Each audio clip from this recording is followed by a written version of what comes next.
Hey everyone, Jay here from Project Unity with what I think is going to be a very exciting talk with two extremely interesting individuals. The talk is going to be focused primarily around the new academic paper, 57 pages in total, highlighting key issues and areas of interest regarding the UAP issue as it relates to science and national security. The paper includes information and insights from Defense Department insiders and scientists, whilst also utilizing a large cache of declassified materials in order to find answers to a host of questions. Are these mystery craft near-peer adversary platforms or exotic US platforms? What is the technology behind them? What kind of threat do they pose? What are the geostrategic implications, and why are we not being told?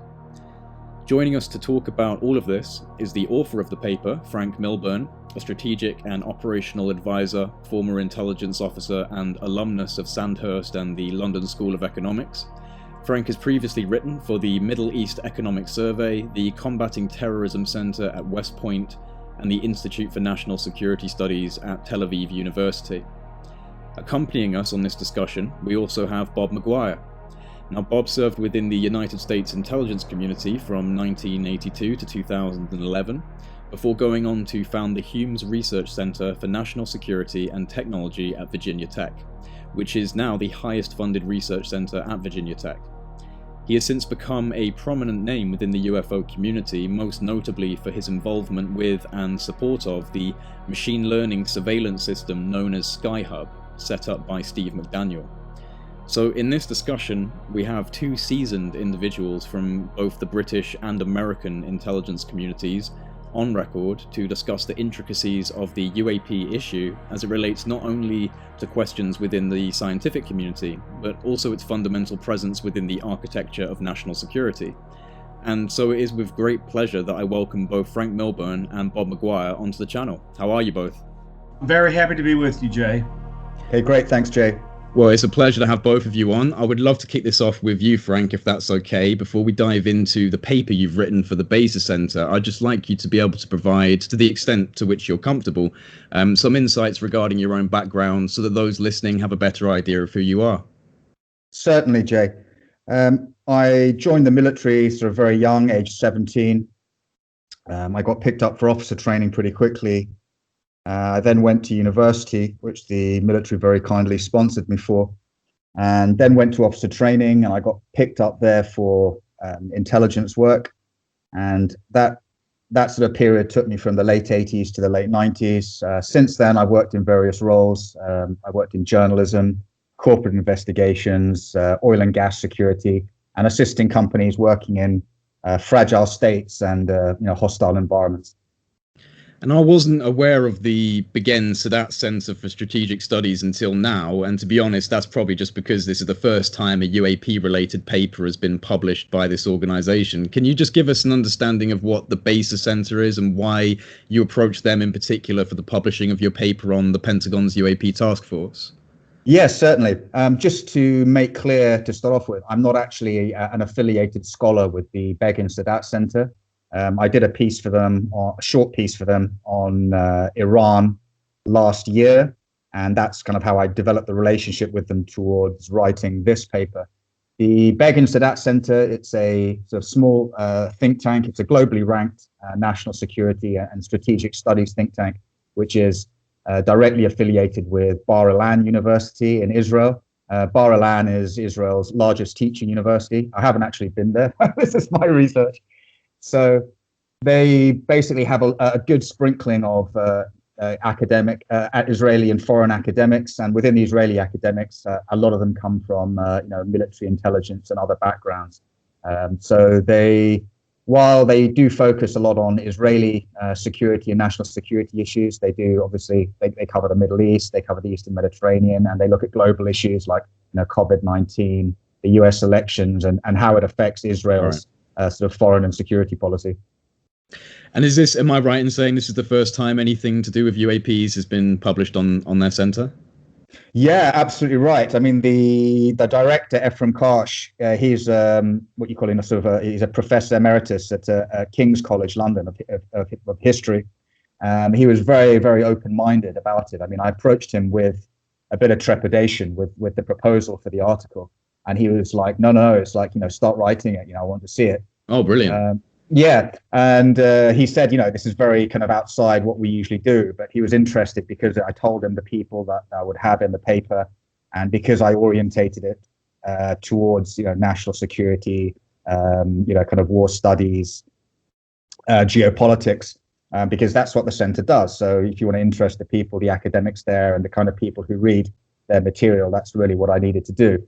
When it came to publication, there was actually quite a long delay. There was a big flash to bang time between the time that I'd actually, sort of written and then delivered the paper and the time it actually got published. It was over 2 months. And there was a bit of resistance from the editorial board towards publishing it. I don't think it's because they were anti the UAP issue. I think it was just so far outside what they'd done before. But I think it was very courageous of them that they actually went forward and published it. Yeah, I completely agree. And can you break down what the paper ultimately represents? What drove your decision to go ahead and actually publish this? Yeah, I think first of all, it kind of represents my journey of learning about, phenomena in general and UAP specifically. I started researching, kind of actually collating information about 3 years ago on UAP, and it kind of took over from my interests in the Middle East. And it also represents, I wanted to kind of really reference, the literature relevant to the paper and to acknowledge some of the most respected scholars and researchers in the field, people like Keith Basterfield and Richard Dolan and others. I was heavily influenced by Richard Dolan in it, his UFOs, the national security state. And I think that comes out in the paper. Also, I was listening to Keith Basterfield on a podcast by Erica Lukes, and I was really impressed because he was talking about the sort of mentoring and development of the new ufologists and how kind of established ufologists should do that. And he really inspired me actually to start writing, because he said, find a topic that really interests you, maybe something that other people aren't covering so much, and go ahead and start doing the research for that. So that's really what the paper represents for me. But also on top of that, I think the most important thing is I really wanted to move this whole debate, this whole issue. I wanted to move it into the national security, strategic studies, academia world, because nobody had done that. Other academics like, I'm not an academic, but academics like Michael Masters, they'd been pushing this forward in their field, very courageously. And, physicists, for example, Jack Sarfati pushing it forward in his field, Eric Davis pushing it forward in his field, obviously. And all that was stimuli to me, were an impetus towards making me actually want to write this paper and push it out there. Well, I think it's fair to say it's a very unique paper in regards to things that have been done before, especially, like you said, within the sector of national security and the type of studies that you yourself are involved in and the basis centers involved in. So it's definitely a unique thing. It got a shout out from Christopher Mellon, which was great to see. And so the plan really for this talk is obviously to have contributions from both of you. And so, Bob, I invite you to voice your opinion whenever you would like to as we go through this paper. But one of the initial questions you posed, Frank, is the lack of involvement, at least in a public manner, regarding the Air Force and the UAPTF, or the UAP Task Force, as you correctly put forward in your paper, when the stated mission of the Air Force is to fly, fight, and win in air, space, and cyberspace. It begs the question as to why they remain so silent on this issue. And I'll put this question to both of you. Is it merely down to a lingering stigma, as put forward in Frank's paper via statements from former Lockheed Skunk Works director Steve Justice, or is it more than just Blue Book stigma that is maintaining the Air Force's silence? Yeah, I mean, I think Bob will probably have the best ideas on it coming from the American side. But from my side, I'd say there's a number of kind of interlocking factors, kind of stigma with Blue Book. I think the fact that UAP operate with impunity over sensitive sites and US airspace in general, that's the Air Force's job, to protect. That's their mission, their raison d'etre, and they maybe feel like, embarrassed that they haven't been able to do that. And also, I think the Navy, because the Navy is detecting airborne, surface, and subsurface contacts, which are appearing around their sensitive and nuclear platforms. And I think as well, the other issue is that the Navy are increasingly exploiting the aerospace overlap that they have with the USAF, and that there's kind of maybe a battle for funding behind it as well. And maybe the Navy as well, they're completely preoccupied with what's actually going on, with their aircraft, with their surface fleet, and with their subsurface fleet. So the Navy maybe have had their hands very full with the UAP issue, so they've been driving it forward. So let me jump in here and say that we know quite a bit of history that has kind of leaked out into the public since during and after World War II, which involved the Army Air Force, which became the United States Air Force. And that is, there have been some odd things that have occurred. The announced crash at Roswell and the subsequent, what everyone appears to believe was a massive cover-up and a full blanket of secrecy, and a policy of secrecy and denial was taken up and put forward and maintained for years. What I believe we're seeing now is the breakdown in that steel wall of secrecy. I need a few more snippets and tidbits and actual happenings to fully believe that. But the now recognition that Battelle Memorial Institute and Wright-Patterson Air Force Base, which is the home of the Air Force, have largely been involved with whatever has been going on behind the scenes, seems to be coming out into the open. And the United States Air Force chose to end its public involvement with support from the executive branch when the Condon report was done, and they shut down Project Blue Book based on their desired outcome having been achieved in Condon's official report, which, as anyone who's actually studied it, realized that Condon wrote a summary of what they discovered, and it doesn't match any of the contents. So the Air Force wanted UFOs off their plate. Now we've got a new president named President Trump. He has started the Space Force.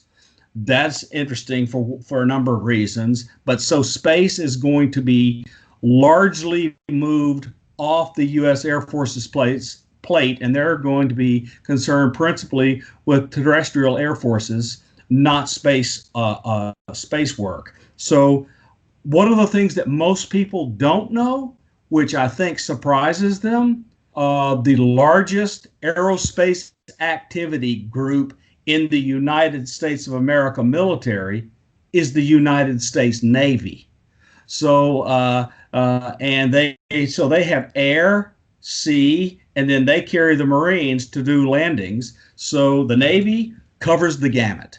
And my belief is, given personal relationships and personal activities where I've done work with the Navy, I think it's known now that I've spent time on a submarine and spent time with the 7th Fleet on the USS Blue Ridge and so forth, doing my work. You develop these relationships. And my perception, especially around the USS Teddy Roosevelt incidents, which happened 2014, 2015, the Navy is not happy.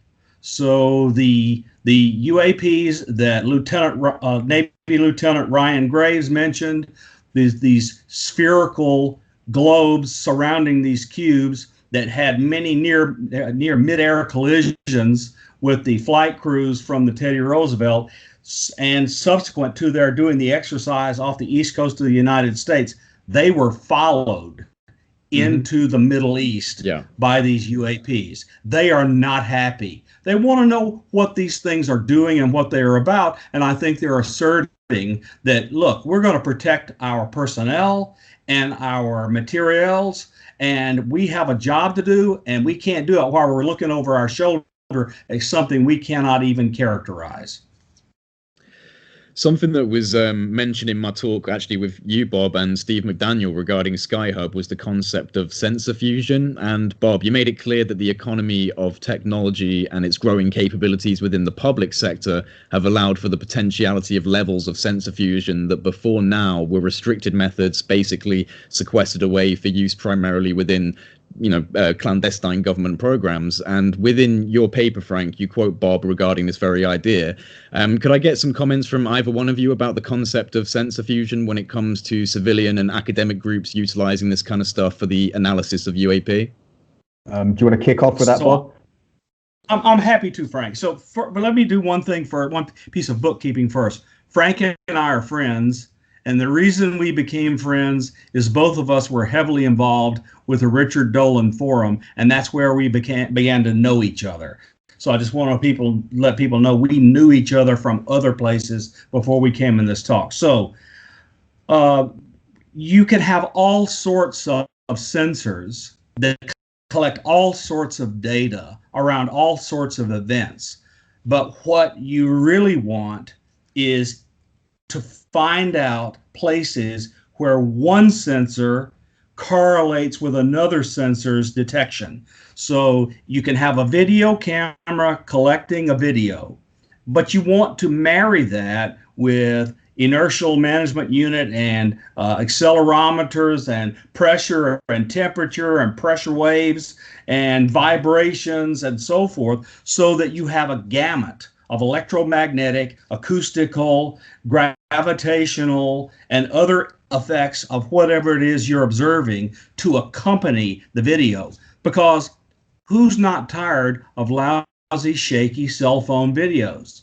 So the goal is doing observational science. You want to take all the sensors you can support with the equipment you have and marry the output of all those sensors, and you want to learn through the machine learning techniques what constitutes a detection of an interesting event from each of the sensors, and then that trigger from one or more sensors turns on all the sensors. You record all the data and you store it in the digital cloud for others to look at. So the thing that enables that now is the dramatically increased capabilities and complexities of the systems one can put together with modern technology.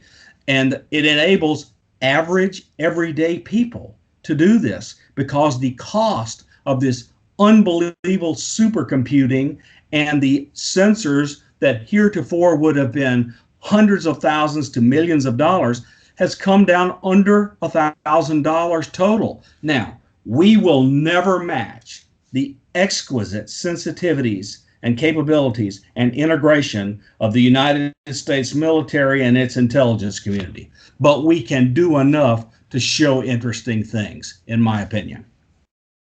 Yeah, I think those are all great points. Bob's obviously an expert on that. What intrigued me were Bob's comments and also Chris Mellon's comments regarding, the stovepiping. And I think for me, that was a very clear issue within the American intelligence community. I think, Bob, there are 16 different agencies as members of the intelligence community, but the way that they kind of jealously guard their toys, their sensors, and as I put in the paper, that doesn't bode well for looking at America's adversaries if they're not willing to share that data and fuse it.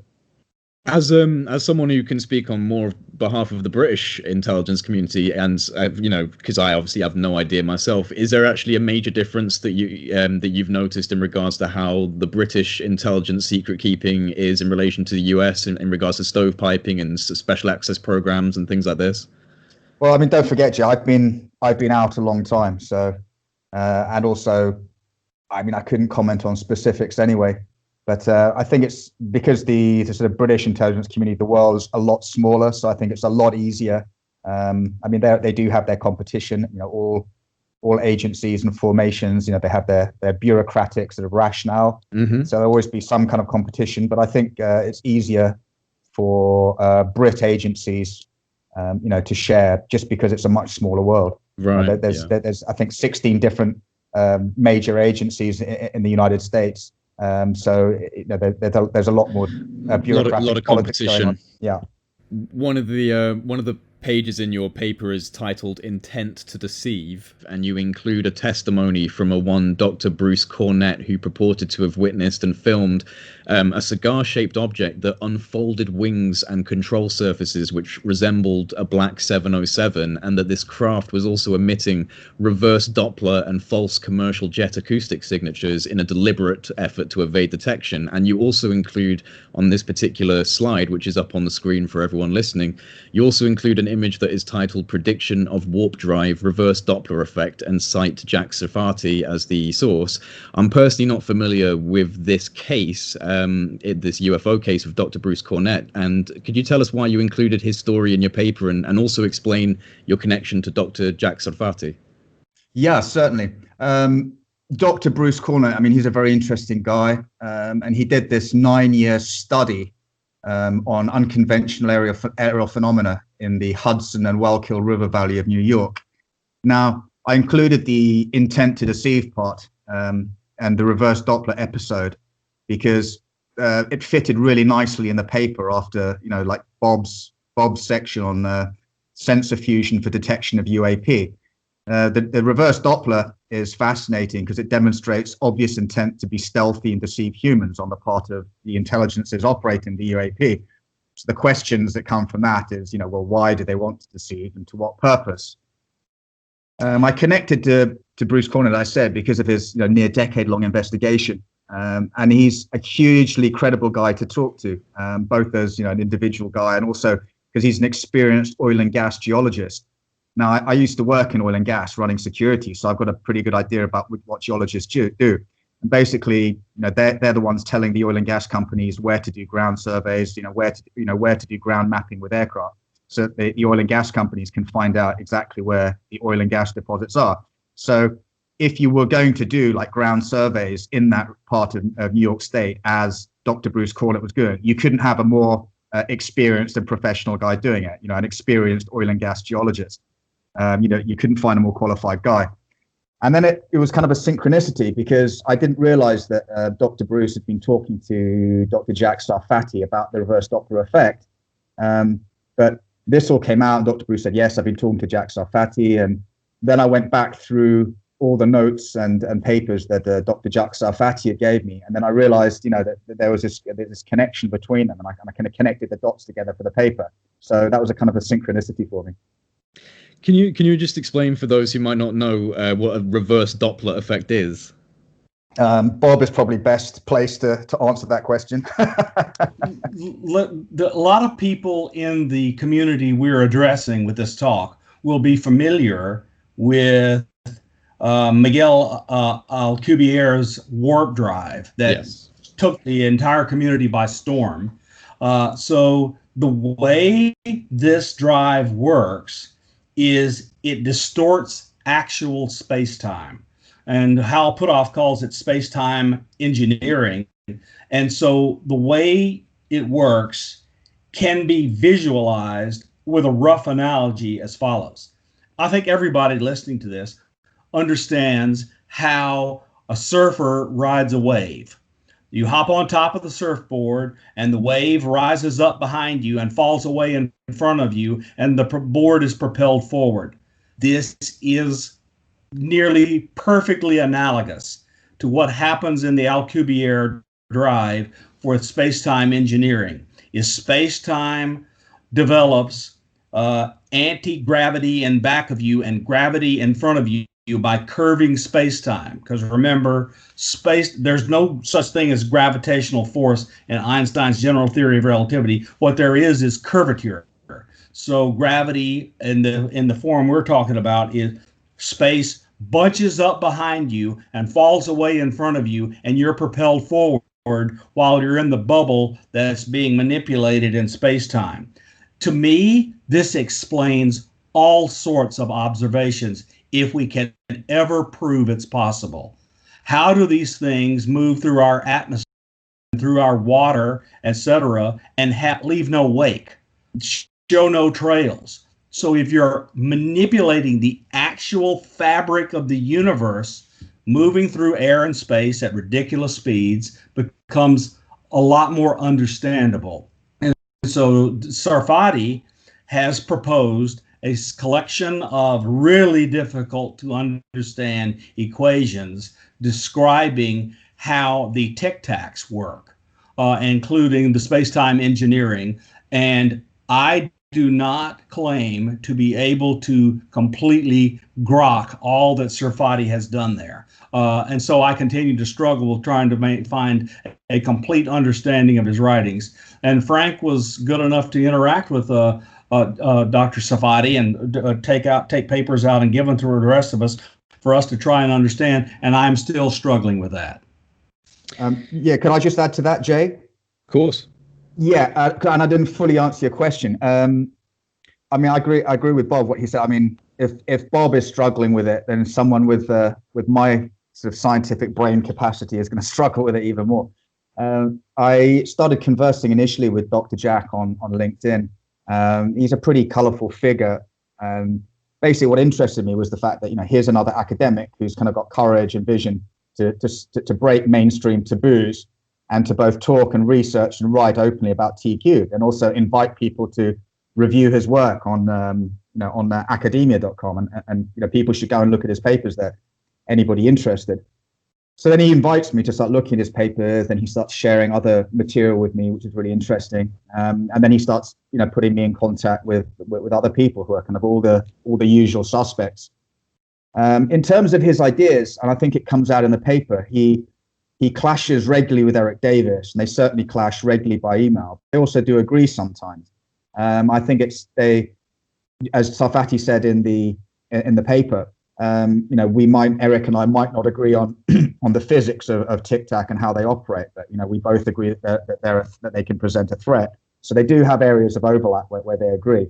But I think, like any scientist, you know, they've got different ways that they go about it. But you know, the fascination is actually seeing them, you know, debate the whole Tic Tac tech issue. When it comes to some of the key players as well regarding governmentally sequestered UAP data, you mentioned the National Reconnaissance Office and the National Geospatial Intelligence Agency as well. But a question I'd like to pose to both of you actually is that with the recent publishing of Lieutenant Tim McMillan's article on the debrief that was titled Fast Movers and Transmedium Vehicles, the Pentagon's Unidentified Aerial Phenomenon Task Force, Tim gives mention to a previously unknown group within the United States intelligence apparatus known as the National Underwater Reconnaissance Office, or NURO for short, the existence of which, much like the NSA at one point in time and likely some other agencies as well, is being completely denied by the United States government. And I'd like to gauge both of your opinions on this. First of all, have either of you come across this agency name before? And secondly, how significant a role do you feel an agency like this would play in the UAP issue, especially now that we're hearing so much talk about USOs and craft entering and exiting the world's oceans? Bob, do you want to go first? I am not that familiar with the NURO's current activities. I think anyone who has followed the activities of the U.S. Navy and its allies around the world realizes that we operate a gigantic network of acoustic sensors in the ocean called the SOSUS network. And outside of the existence of that, I do not personally know any of its capabilities, who maintains them, or how it's operated. So I know of SOSUS, I know what its overall intent is, but I have no personal knowledge of its capabilities, current activities, or who manages it. Anything to add there, Frank? Yeah, I do. I would say, yeah, NURO makes absolute sense with regards to UAP. No, I don't know who manages it. I think also, not just outside of UAP, it's going to make sense with regards to the newer, more sophisticated Russian and Chinese subs, plus the lovely North Koreans who are trying to put ballistic missiles on their submarines. And I think another agency that we shouldn't forget is the National Oceanographic and I'm butchering the name. The National Oceanic and Atmospheric Administration. It sounds fairly innocuous, but I mean, they have got sensor buoys, or buoys as the Americans like to call them. They've got sensor buoys literally, all over the place, all over the Atlantic, all over the world. I visited last year, at the beginning of last year, I visited Plocan, which is in the Spanish Canary Islands, and it's basically a Spanish and EU center. They've got a shoreside base, then they've got an offshore platform. They manage all kinds of sensor buoys and also remotely operated vehicles that go around all the islands and go around Spain and go out into the North Atlantic, taking measurements and sensor measurements from the ocean. And they've also got a relationship with NOAA, and they've actually got NOAA buoys there as well. So that's another agency maybe that we should take into account. That's a really good point. What do you guys think is going on with the oceans? I mean, right now it's kind of the peak of the discussion is things are coming in and out of the water. And, a lot of people are starting to speculate as to whether or not these craft and whatever's operating them even originate from space. Perhaps they actually originate from our oceans as a crypto-terrestrial that we're only just becoming aware of. But I mean, what do you guys think about the ocean connection? Is it just a good hideout spot, or is there something else going on? There is no doubt one of the best places to hide on Earth is at the bottom of the ocean. And there's a reason the United States operates the world's largest submarine force and calls it the silent service. It's easy to move around and go largely undetected.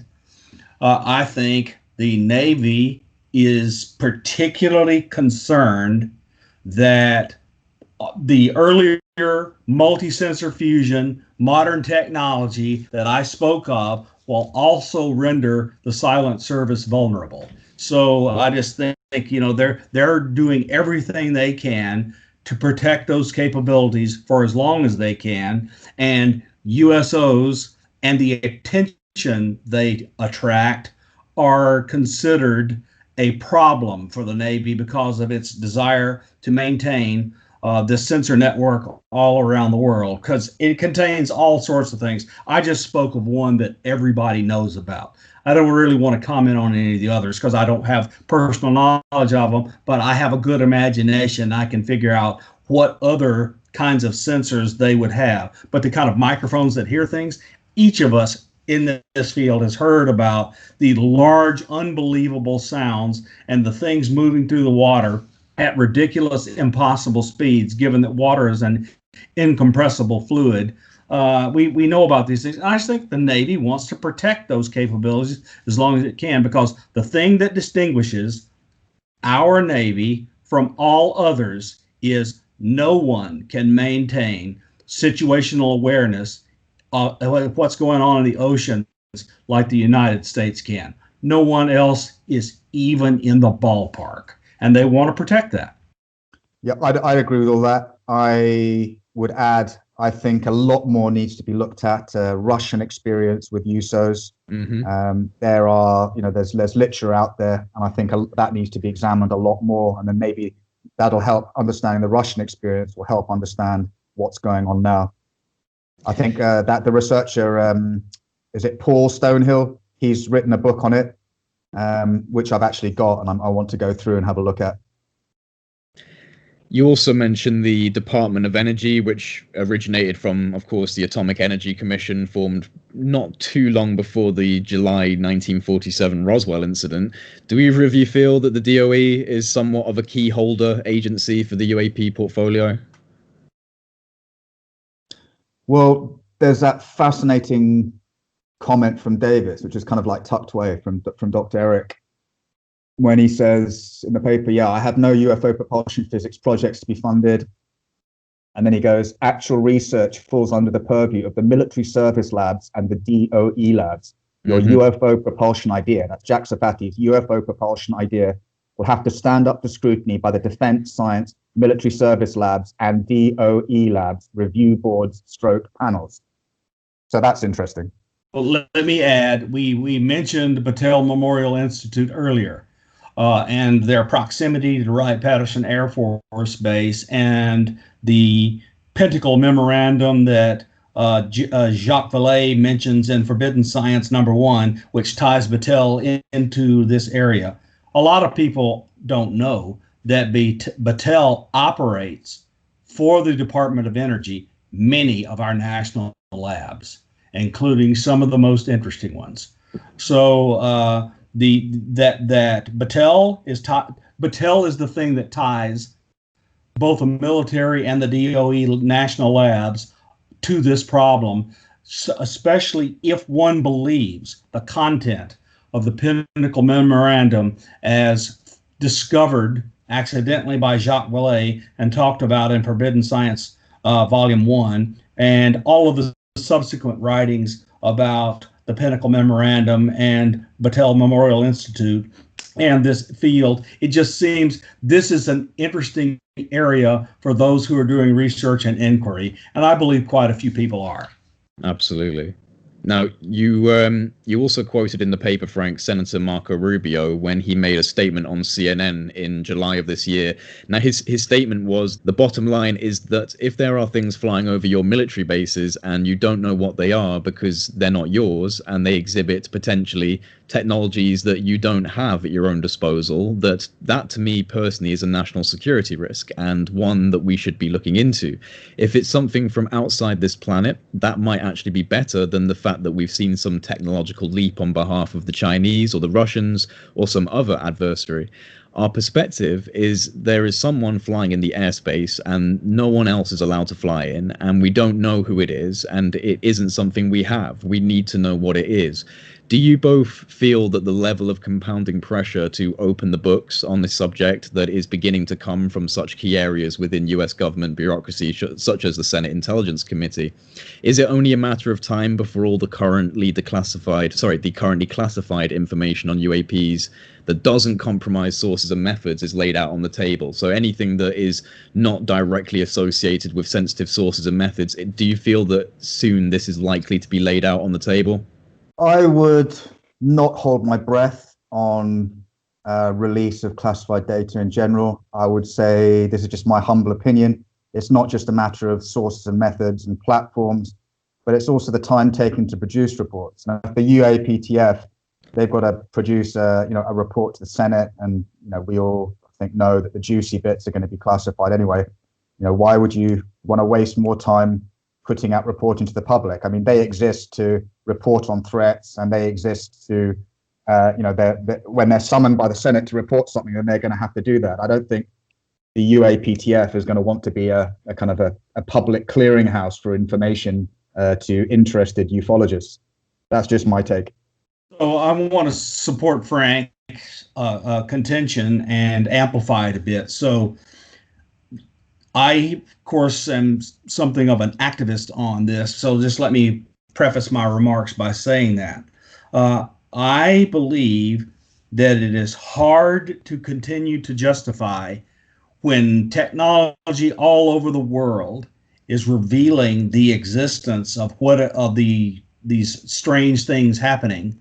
It's really difficult to maintain a classification of a statement of existence of the phenomenon. So in other words, the United States government could go a long way towards quieting the clamor by just stating there's something happening, we know some things about it, here's what we're willing to say, and the rest of the things we're unwilling to say are covered by our need to maintain certain aspects of this phenomenon in order to preserve our perception of our needs to protect our national security.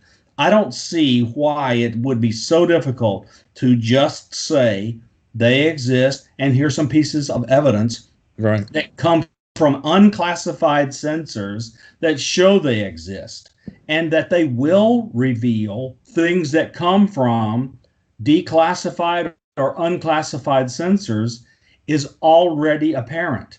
They released this video from the F-18 Hornet that came out last week, and they released the videos through machinations that have brought all this stuff up to Christopher Mellon from the Nimitz. So given that they now have declassified those videos and they state emphatically that the incidents did occur, and this was accompanied by a statement that this has no known human origin. That was pretty amazing. So it's just a little more along those lines, including unclassified sensor data showing the existence of the phenomenon, seems to me to be possible and even defensible. And I think there are more than one member of Congress that is tired of this constant stonewall denial when their constituents are clamoring for data. That's number one. Number two, the National Defense Authorization Act, in which went through the Senate and contained the Senate Select Committee on Intelligence language authored by Rubio and staff and other members of the committee has not passed. The House version of the National Defense Authorization Act does not contain what I will call the UFO language. So that means since the House version and the Senate version do not agree in a number of important areas, it will not get sent to the president until conference committee has come together between the House and the Senate and agreed on the National Defense Authorization Act language. And it may not include the Rubio parts funding UAPTF. It may or it may not. And then after that is reconciled, let's suppose that language is included in the NDAA. There are parts of the NDAA which the president has objected to and has threatened a veto. Yep. So I'm just telling you, legislatively, the NDAA is interesting to this community, but it is not yet the law of the land, and I can't now predict for anyone when or if that language will become law of the land.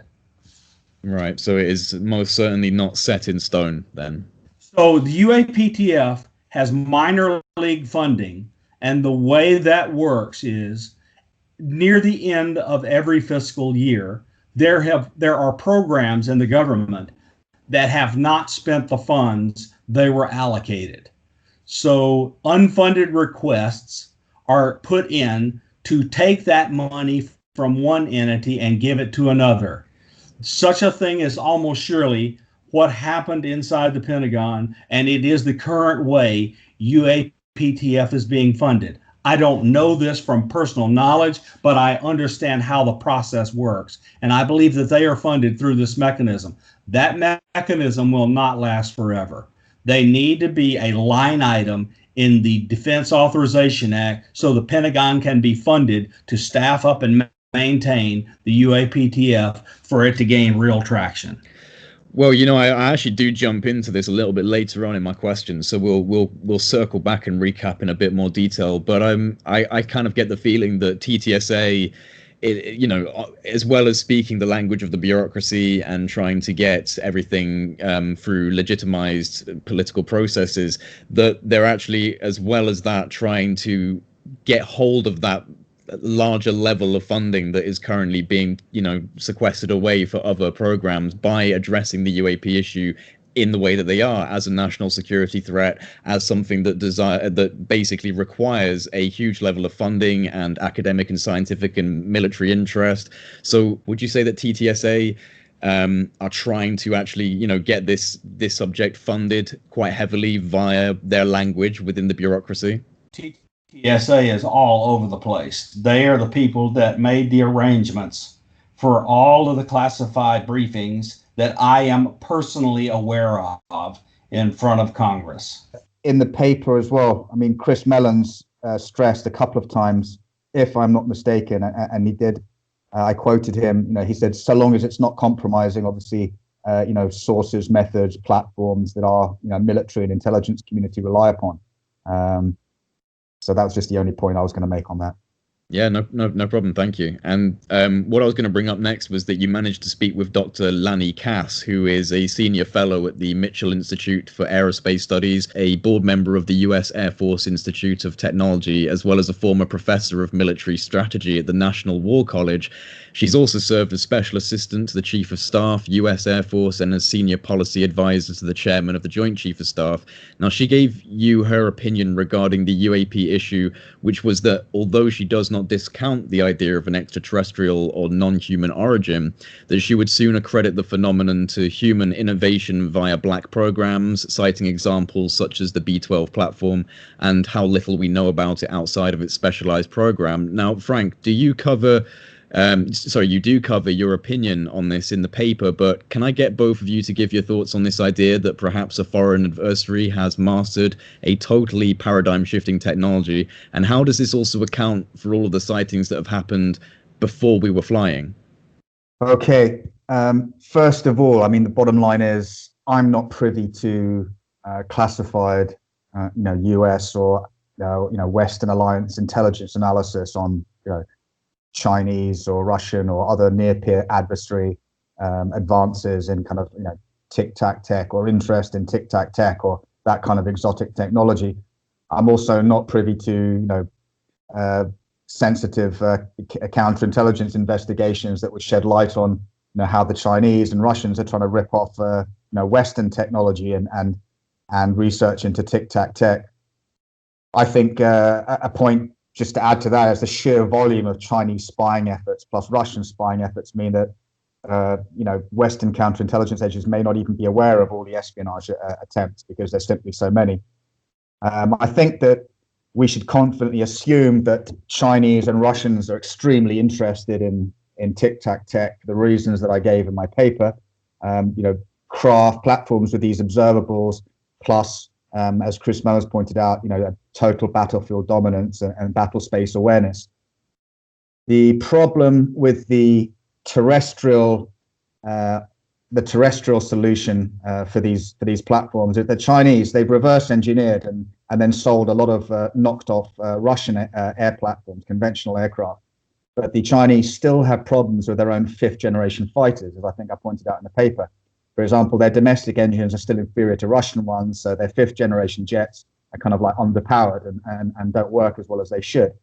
So my contention, and I think that came across in the paper, is that if the Chinese did have tic-tac tech, then one would have expected them to sort out their conventional jet engines by now.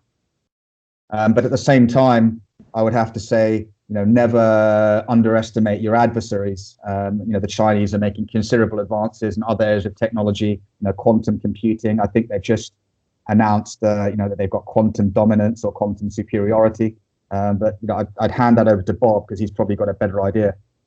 So let me make several different comments. First of all, they do claim that they have achieved quantum supremacy, and they wrote a quantum computer algorithm that solved a problem using their version of quantum computer to do what would have taken a million years in a few hours. This is the promise. This is the promise of quantum computing. Can you just explain what quantum supremacy is? Sorry, Bob. I just wanted to sure. Those don't know.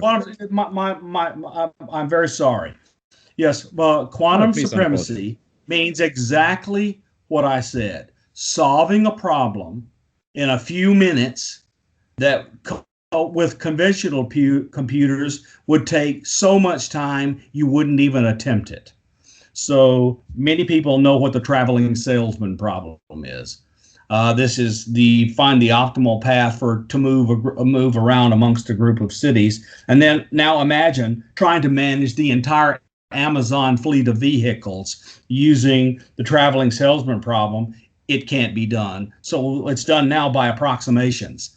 And it achieves some version of optimality. But a quantum computer could solve this problem almost completely. And I have actually worked on and have colleagues at Virginia Tech who've worked on doing the traveling salesman problem on quantum computers with a result. So quantum computers will solve certain kinds of problems much faster than classical computers, and the speed with which they can solve these problems is so much greater. It goes from impossible, impractical, to not only possible, but practical. So that's the promise of quantum computing.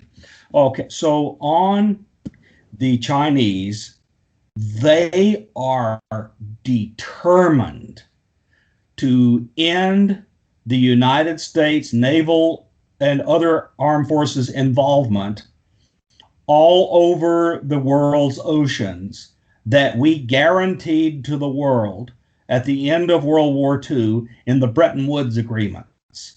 They want us off the Asian continental shelf, and in a government action by the Chinese government, they claimed that the entire Asian continental shelf under the Pacific Ocean and the China Sea was their territory and we were to get off it. So they want to take Taiwan back so badly, given there have been some really boisterous statements made by military leadership inside China that have not been played loudly in Western media. So my view of it is, if China had this tech, they would have already gone after Taiwan and run the United States Navy off the South China Sea, and probably done everything they could to remove the 7th Fleet from Yokosuka in Japan. I just don't believe they have it, or they would have used it. The Russians, they're in a bigger quandary. They've fallen very far behind in a number of areas due to the collapse of the Soviet Union, and for a period of about a decade, they nearly completely discarded their nuclear navy. This appears to me to be resuscitated, and they're taking provocative actions like showing up near our area of responsibility off our coasts in the United States. So the Russians are being very provocative. They're invading the eastern Ukraine and doing some other things. And again, if they had this capability, their desire to end the United States near impossible to overcome supremacy, they would end it by showing that they could do it. Now, maybe there are things about, let's just take an example, this tic-tac technology that we are unaware of because we don't know how it works. So let's suppose the United States government, the Chinese government, and the Russian government all know about the tic-tac and they know how it works. We have some hints that what I'm about to say could be likely. Ben Rich made a comment that was something like, we have the technology to take ET home, but we can't figure out exactly what to do with it. And what do I mean by that? I think that if the governments of the world that have the national capabilities to produce something like tic-tac, if they knew how the equations work, they may find it impractical. It may take extremely rare things that are extremely expensive to produce to make the tic-tac work. So maybe you can do it, but you can't do it practically. So it's not practical to depend on it for your military capabilities. I think there's a large collection of arguments that one can make to say the Chinese are not about to deploy it, the Russians are not about to deploy it, and the United States hasn't deployed it, to show the others they can't stand up to us. Or likely they would have. So what do I believe? I don't believe we actually have a capable force that can project military power on the planet Earth using tic-tac-like or UFO technology, or we would have. Now that's my opinion. And when I saw this photo that Tim McMillan published, I had been aware of a position paper being moved around the United States government before I retired and gave up access this last May, that one of the possible conclusions was adversary and extraterrestrial or some other unknown. So we don't know what this stuff comes from, and if the United States government had it, they wouldn't be putting a position paper around that says we don't have a clue, and it might even be ET. Right. And could I just add to that quickly? Absolutely. Yeah, I was going to say I completely agree with Bob's analysis. The Chinese, they would have rolled over Taiwan. They'd be able to affect total sort of area denial to any American and allied, warships and aircraft operating in the South China Sea and elsewhere. China's also, been significantly in confrontation with India since at least 1962, and more recently they would have rolled over the Indians in the last few weeks and months if they had this technology. If you look at how the Russians have had to prioritize their defense spending, like in the last decade, they've prioritized some new missiles, hypersonic missiles. They've been developing some new nukes, some new subs, but they've had to very much prioritize. And you can see this in Syria. Yeah. They prioritized like electronic warfare. They prioritized, expeditionary forces like their desant, their airborne, their marines, their ability to project limited amounts of power in limited parts of the world. I'm sure if they had this technology, they would have reclaimed the former Soviet Union by now. Right. And also, the Americans have been in, and their allies, they've been in war in Afghanistan, Iraq for the best part of 2 decades. Imagine all these supplies have to, travel across the mountains of Pakistan into Afghanistan. If you had the technology, instead of like risking guys and their lives and supplies going by roads, which are, highly, highly dangerous, if you had the technology, you'd build huge triangular craft that could just appear in space and time at the right place and deliver the supplies without any risk. Yeah, so great analysis on that, Bob, on the sort of Chinese and Russian capabilities. I mean, they've definitely got the intent, but have they got the capability? I don't think so. They would have acted. You know this, Frank. You've been in this a long time, both in intel and military. And I've been more intel than military, but I have also done military. And we both know if they could act, they would. And Russia, let's just take Russia. They showed they would by attacking Ukraine to get a warm water port. Yeah. Even as sorry as that warm water port is, because they got to go through the Straits of Isthmus. So it's just, it makes no sense. They don't have the tech, or they would use it. Yeah, absolutely. And I think, they wouldn't have to be relying so much on, kind of like semi-alliances with people like Iran, either the Russians. They'd just be able to completely do their own thing if they had this technology. I think the United States just recently fired a warning shot across their bow because of their development of all these hypersonic missiles. And you notice the United States hasn't done a totally huge amount of work on developing these hypersonic missiles. And you wonder why, given that the other people are doing it. Well, the Navy just recently announced that it was deploying its lethal at hundreds of miles directed energy beams. It'll knock these hypersonic missiles right out of the air. I really hope so. I'm back, gentlemen. Sorry about that. Right. How are you guys doing for time? Because we've still got quite a few questions to go through. Much as you need. Go through it all. Fantastic. As much as you need. That is what I wanted to hear. So you also mentioned the 5 observables, which are the observed capabilities and characteristics of UAPs. The term the 5 observables was given to us by former ATIP director Luis Elizondo, and this has since become the 6 observables, with biological or human effects being added to the list, which involves the changes that occur on a biological level with humans who interact with or are in close proximity to UAPs. And this has also been categorized as field effects on biological tissue, which was a similar name was given to the title of one of the Defense Intelligence Reference Documents contracted via the ATIP program, which was released alongside 37 other extremely novel studies involving various breakthrough technologies and physics concepts that were essentially extrapolated from the observed data of UAPs.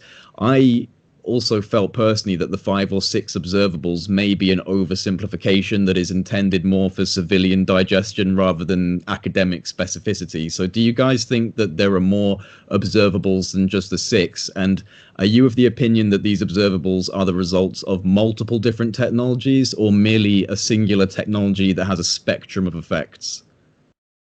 Bob, do you want to kick off with that, and then I'll add anything else? Sure. So I believe this collection of observables were written down so that the technology using people in the intelligence community and the military and the scientists and technologists that back them up could brief people above them who are policymakers who couldn't understand one thing that's on this slide if they had to. So in other words, this is like a briefing slide you would present to those who are being talked into funding your efforts. That's number one. This was not intended for the public. It just is a byproduct of the revealing of ATIP, Nimitz, Teddy Roosevelt, etc., that they would use the same language. They're being used to sell the ATIP mission to the funding and policy people in the government to tell the story of what went on to the public. In other words, they lifted this from what they were selling inside to informing people outside. Okay, I would add to that Keith Basterfield on his blog. He mentions an article by Danny Silver, so it's worth having a look at the at Danny Silver's page as well. He's talking about the 6 observable. So he's talking about like motor vehicles and the effect on sort of terrestrial technology, I suppose you call it, motor vehicles, aircraft. Also, another interesting coverage of that is if you go back to the Project Condign report that I mentioned in my paper, which is the full title was Unexplained Aerial Phenomena in the UK Air Defence Region, which was this Defence Intelligence 55 report that was sort of finalised 1999-2000. And that goes into at length, it talks about physiological effects on humans. It talks about effects on RF radiation. It talks about I think some effects on tissues, and it also talks about effects on aircraft and vehicles. So that's well worth a look at too. Yeah, we're going to jump into that a little bit further down the line with the British involvement, and with other papers that you've quoted. You also quoted a paper titled "Estimating Flight Characteristics of Anomalous Unidentified Aerial Vehicles," which is a paper I would recommend everyone listening to check out. And this paper is linked in the description box of this video. It's actually been linked to most of the videos that I've done for quite some time, actually. And you included a quote which mentions how some of the estimated acceleration ranges of UAP can go from 100 G to excess of thousands of Gs with no observed air disturbance, no sonic booms, no evidence of excessive heat commensurate with even minimal estimated energies. We also know that these objects can seemingly enter and exit the water at high speeds with zero displacement or disturbance of the water.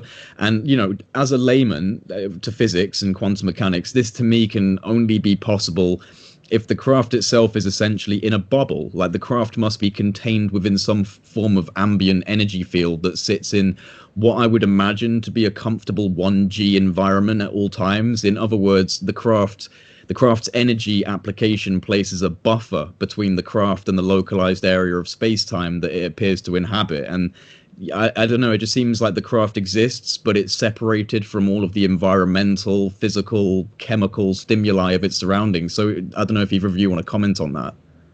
Yeah, so we talked about Miguel Alcubierre's space-time engineering metric drive before, and what you're saying is completely consistent to the extent we understand it at all with that very thing.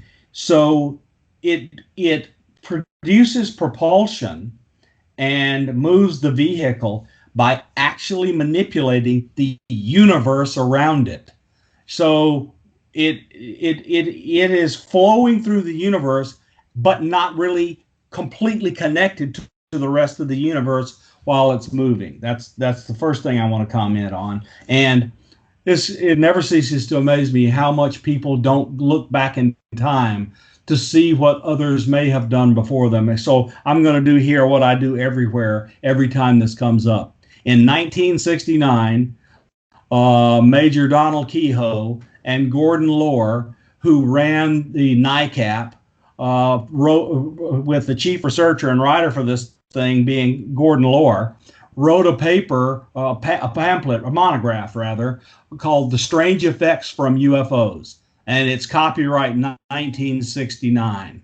So it's not like we don't know these things that ATIP pointed out. We've known about them for a long time. The thing that ATIP, TTSA, and others did for us was make it part of the common conversation and lexicon and make it accessible and presentable and not look like you're a stupid moron believing the craziness and it's showing up on mainstream media. But the kinds of things that ATIP pointed out have been known since at least the early 60s. Yeah, I mean, I totally agree with all of that. I included, like from Professor Hill, the old school kind of like UFO weapons theories, to link that in. Also, John Alexander with his theoretical physics group, he's talking about, the similar, similar kinds of characteristics. So yes, I totally agree with Bob. I mean, this has been talked about and written about from the 1960s. I think Frank and I both know that the reason progress has not been made on understanding things about the propulsion methods, etc., of whatever this thing is, whatever it is. It moves from point A to point B by some means.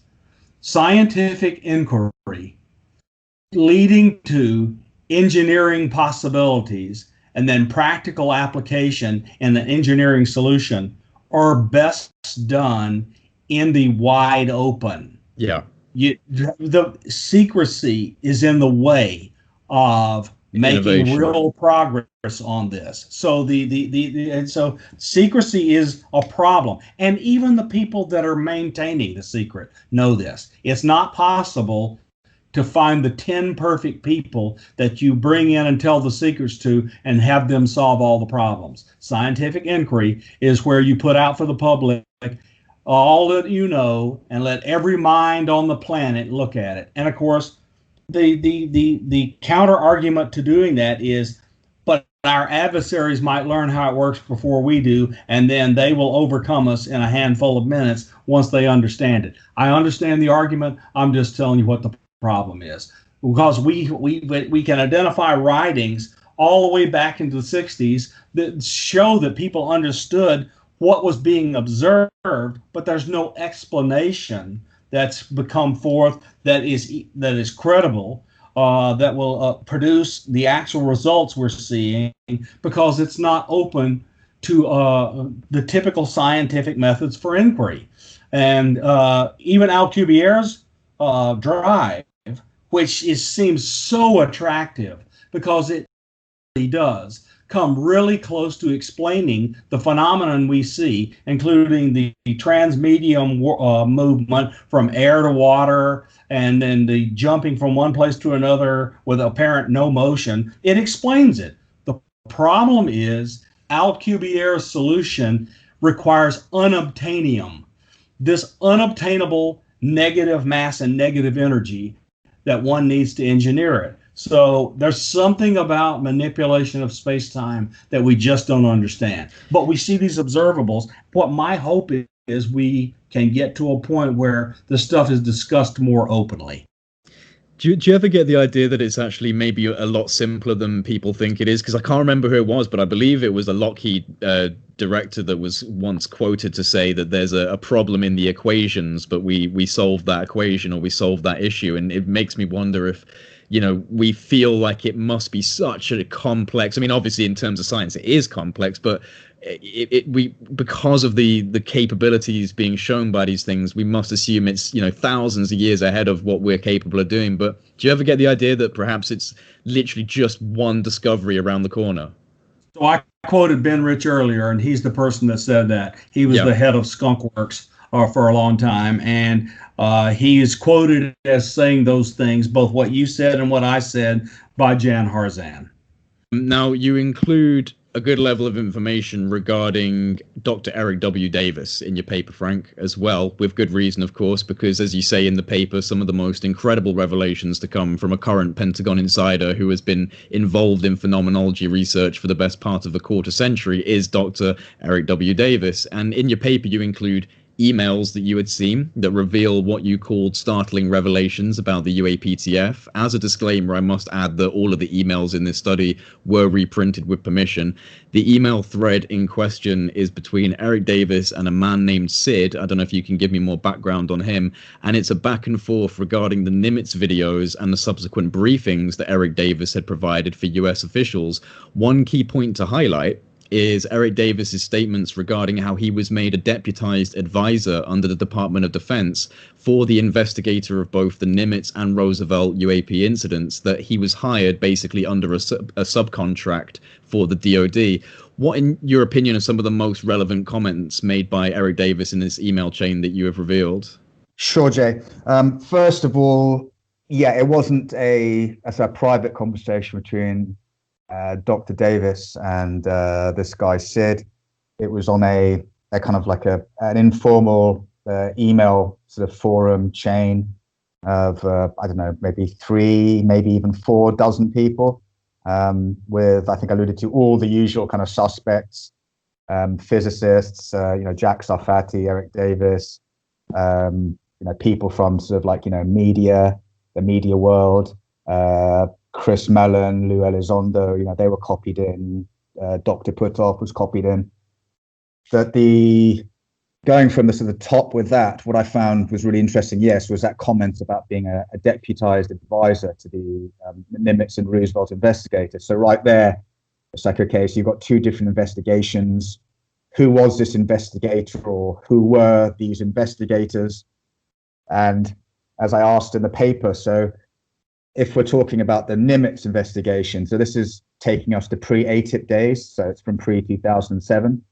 So if it is pre-2007, then what was the name of that program pre-ATIP, and which part of DOD was running it? Was it Navy or Air Force? Was it DIA?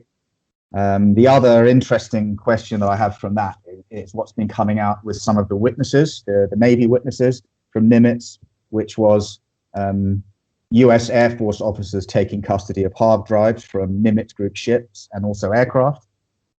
And the question I asked was then, was Dr. Davis privy to a 2004 pre-ATIP Air Force investigation potentially?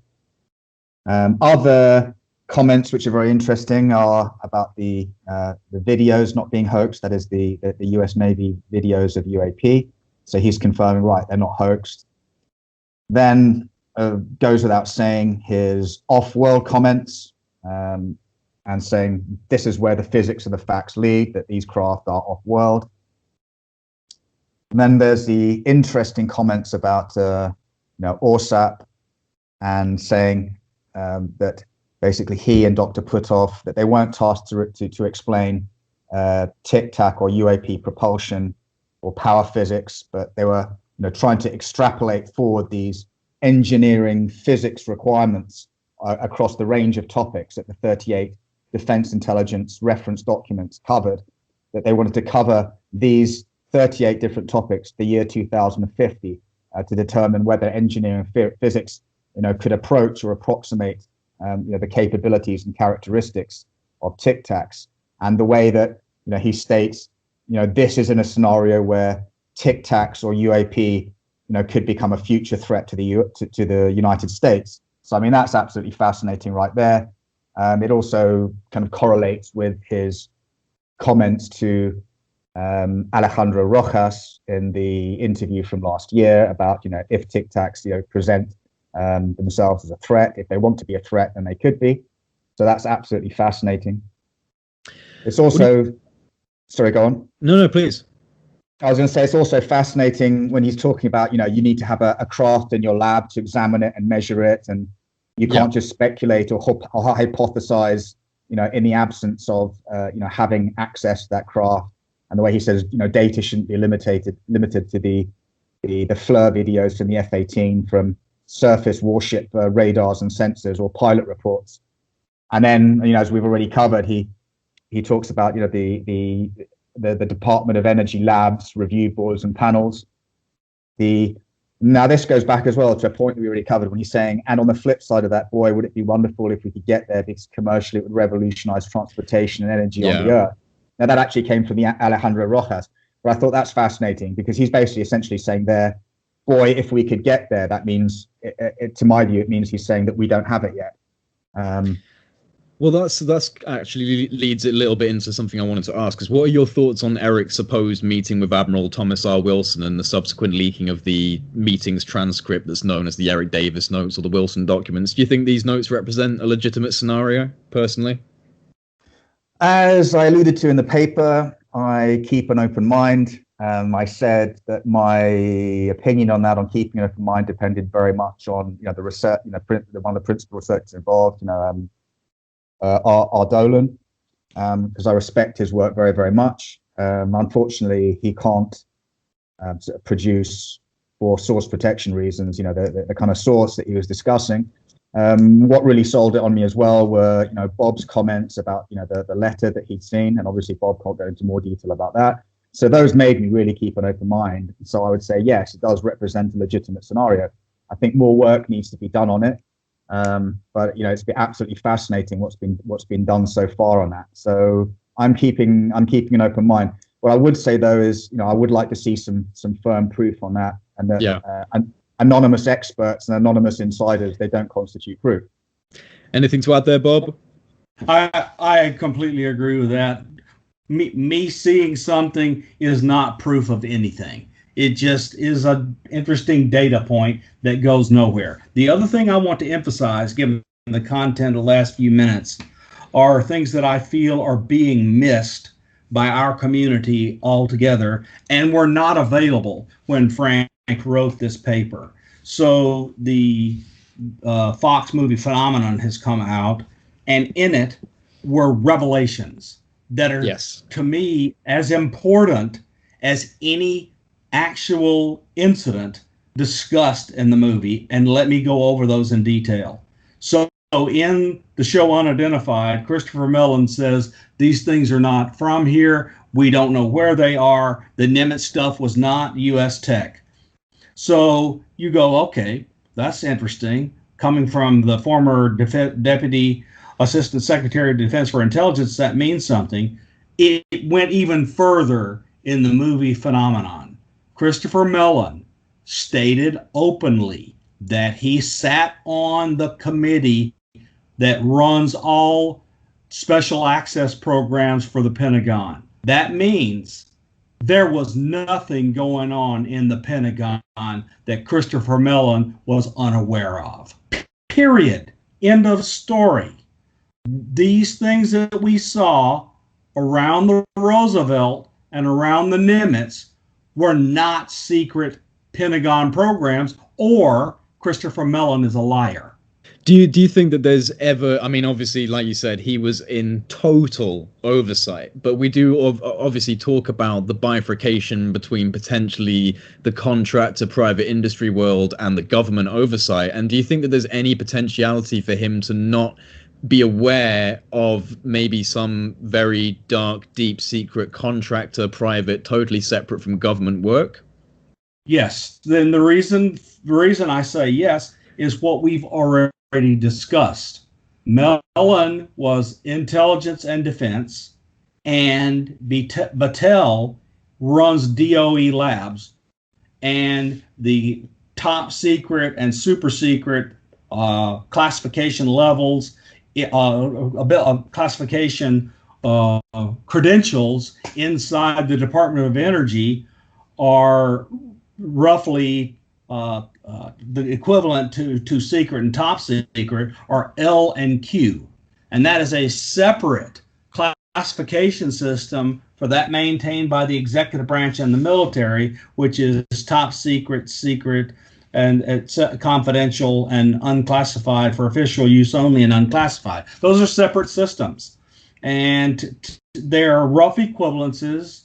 And if you're in one and you have business requiring you to need to know the other, it's a bureaucratic transfer. That's all it takes for you to go from one to the other. But the facts are, we don't know whether or not Christopher Mellon ever had access to the DOE and the DOE special access stuff. We don't know that. We know he had access to Pentagon and executive, and what we know that stuff because he was staffer to the Senate Select Committee on Intelligence before he became DASDI. So I believe that there are things that Christopher Mellon could not know because he was not in that stovepipe. And we've talked about what these stovepipes produce all along. So DOE stovepipes, I don't know, and we have not been told whether or not he ever had access to it. Well, I think even he acknowledges that. Yeah, please, go ahead, Frank. Yeah, no, I was going to actually, just support what you're saying, Jay. And I agree totally with what Bob's just said. And if you go back to, what Eric Davis was telling Alejandro Rojas, you can see quite clearly he's talking about the stovepiping. He talks about, the difficulty for scientific inquiry. You can't just go and ask anybody if you have if you run into a brick wall on the science and the investigation, about the compartmentalization, how left hand doesn't talk to the right hand. So yeah, very clearly he might not have had access to everything, and that's the thing that would be interesting to know. But I know from my own background, my own experience. Compartmentalization is everything. If you're not involved in something, you're not involved in something because you don't need to be involved in something, or somebody thinks that you don't need to be involved in something. Yeah, no, absolutely.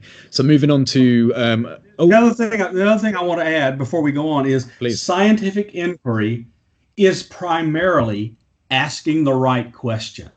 So my own personal experience gives me examples of this in practical terms.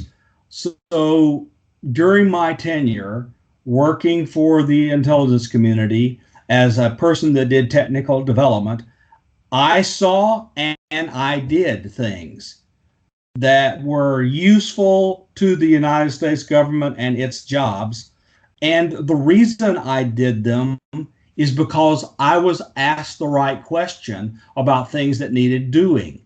So if you're never asked the question, you have to dream it up on your own. So I would regularly do things that would take years before they were produced in the outside world. And I saw this happen many times. And it's covered up with classification, and you can't talk about it. You can't even confirm that you did it after it becomes known outside. So Davis's statement is right on the money. Scientific inquiry is not aided by secrecy. Yeah, and I would agree with that. Now, one of the pages on the paper is titled Voodoo Warriors, and you mentioned the formation of the Advanced Theoretical Physics Group, which was nicknamed by the Washington Post as the Voodoo Warriors of the Pentagon. Can either of you brief me and the listeners on the Advanced Theoretical Physics Group? Because I have heard of it, but I'll be honest and raise my hand and say I haven't done too much background.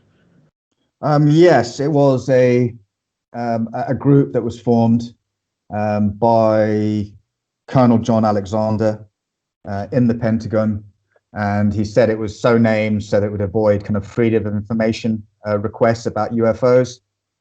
And if I sort of quote him directly, it says or paraphrase him, it allowed him to function within acceptable limits while simultaneously pushing the boundaries of traditional credibility.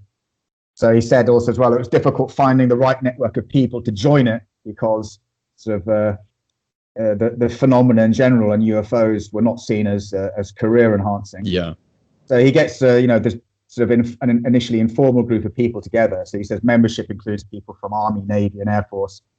Plus he gets aerospace and defense people in, as well as the intelligence community. So he said there was at least one representative from Lockheed's Skunk Works, and so they were basically involving military cases or weapons systems that could pose a significant threat and should be investigated. And he goes on to describe in his book, which is well worth a read. Colonel Alexander goes on to describe, the kind of observables, what they were finding, the very fast sharp turns, 90 degrees, the G forces that humans couldn't, tolerate and live. What we discussed previously in the presentation. I want to support what Frank has said there completely. And Lou Elizondo described Colonel Alexander, Dr. Colonel Alexander, as that person who has been involved in all the weird stuff in and around the Pentagon for his entire career. And I can testify from my own personal knowledge, he is a legend. Yeah. He is absolutely a legend. So all this kind of woo stuff all of us have heard about, from the remote viewing work out at SAIC, out at Stanford Research Labs, and all the way through non-lethal weapons, trying to figure out stuff around the propulsion technologies around this phenomenon, you will always find John Alexander was involved. Mm-hmm. So I strongly recommend that people read the books that John Alexander has written, and to get a little more insight. I interviewed Alexander for Spaced Out Radio 2 months ago, and that's available on YouTube. Yes, I would encourage people to check that out. Yeah, if I could just mention on that, I mean, Colonel John Alexander, I have to say a big shout out to him because, like Dr. Safati, he gave me a hell of a lot of access and a hell of a lot of his time. He actually suggested to me, like, no, call me and let's nail down these things. I mean, he gave so much of his time back and forth with emails, talking. So I really appreciate that. And in person, he's incredibly knowledgeable, but also incredibly humble as well. When you actually meet him, because he's got this big myth about him, but he's a really, really fantastic and down-to-earth guy to talk to. In your paper, you also mention Luis Elizondo's statements in June 2019 when he admitted on record that the US government has debris from a UFO in its possession. And you go on to include Eric Davis's statements that were published in July via the New York Times, wherein he claims to have given classified briefings to a defense DoD agency as recently as March of this year regarding retrievals of, and I am now quoting, off-world vehicles not made on this earth. Now, personally, my first thought with that quote is the Eric Davis notes regarding his meeting with Admiral Wilson. The language used here is extremely similar in regards to the statement off-world vehicles not made on this earth.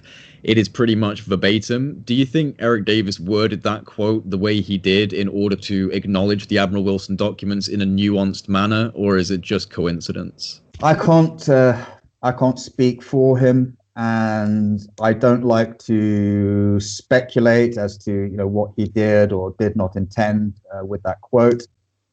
I think that it's basically just kind of a not coincidental, but it's sort of like a synchronicity, and it comes out what Elizondo has said, what Eric Davis has said, both in the to Alejandro Rojas, what he's written in emails.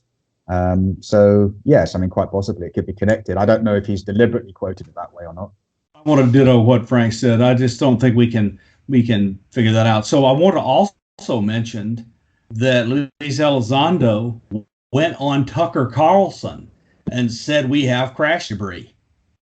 We've actually spoken about the Alejandro Rojas interview with Eric Davis, but I did want to bring this up as well because, as you said, Eric Davis' interview with Alejandro Rojas is included in your paper, which is such an important interview because Eric is speaking so candidly about crash retrieval programs. But it does, at least for me, it makes me wonder how he is able to do so with such confidence. Does it not run the risk of affecting his standing within the UN, within the intelligence and contractor community? Do you feel that I don't know, do you both feel that Eric Davis was being honest in this interview with Alejandro when he speaks about how superpowers of the earth have all had crashes, that they have all recovered vehicles from these crashes, but also that the crash retrieval programs are underfunded and do not make up a large section of government infrastructure? Do you think that we can trust everything Eric is saying in this interview? Bob, do you want to go first on that? I have zero belief that Eric Davis is a liar. I just don't believe it. The guy took an incredibly promising theoretical physics degree and profession after he graduated from University in Arizona. And for one reason or another, surely personal experience like many of us, changed his direction and made himself a pariah in some ways in the academic physics community by engaging in these topics. I just don't believe he has a reason to lie. I can't think of any reason that would cause him to want to lie.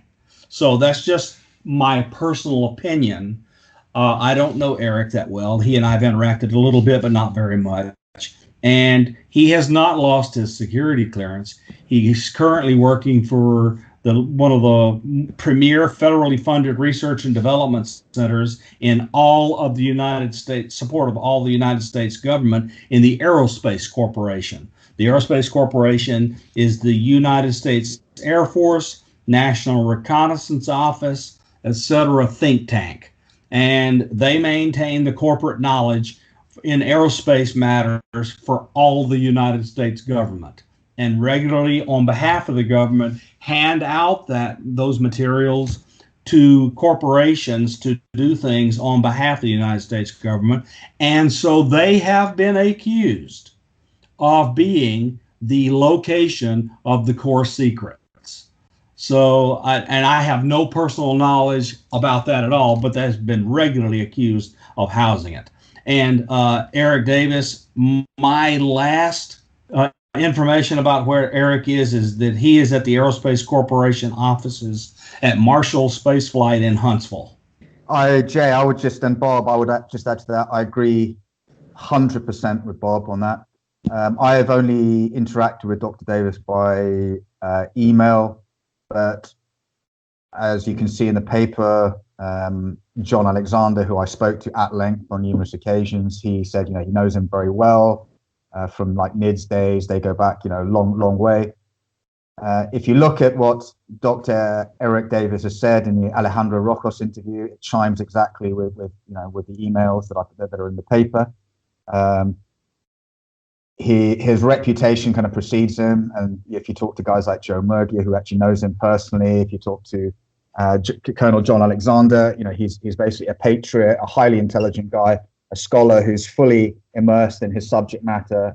Like Bob, I don't think he's got any reason to lie whatsoever. And his comments about, the sort of inability to exploit this recovered tech, it goes back to the points that we discussed previously. Well, if you had this game-changing tech, then why hasn't it been used in recent conflicts? Well, it's a brilliant point to bring up as well. And actually, one thing I would like to ask both of you is, would either of you consider the UAP issue as a direct threat, or merely that it has the potential to pose a threat? Bob, do you want to go first on that one, and I'll follow up? No. You wrote all that stuff in your paper. You go. Okay, absolutely.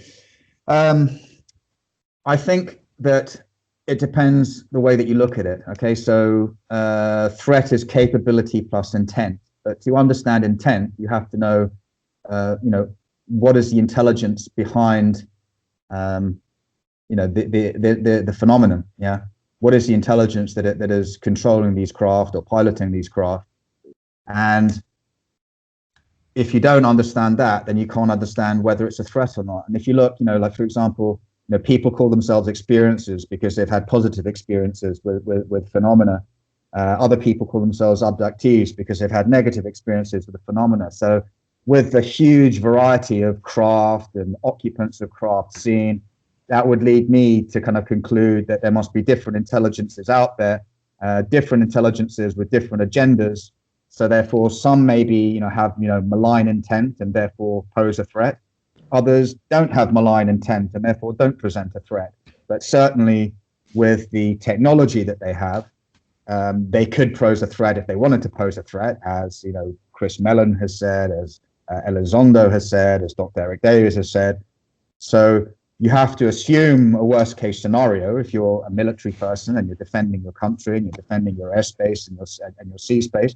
You have to assume it's a threat until it's proved otherwise to be a threat. That doesn't mean that you have an aggressive posture. Basically, what it means is that you are planning for the worst and hoping for the best. So I want to support what Frank has said 100%. So I worked for the United States intelligence community and in support of the Department of Defense in various ways, and the Department of Energy at times, for my entire technical career. And they are tasked with one job: defense of our nation's national security. So their job is to question everything they can to determine whether or not it can pose a threat.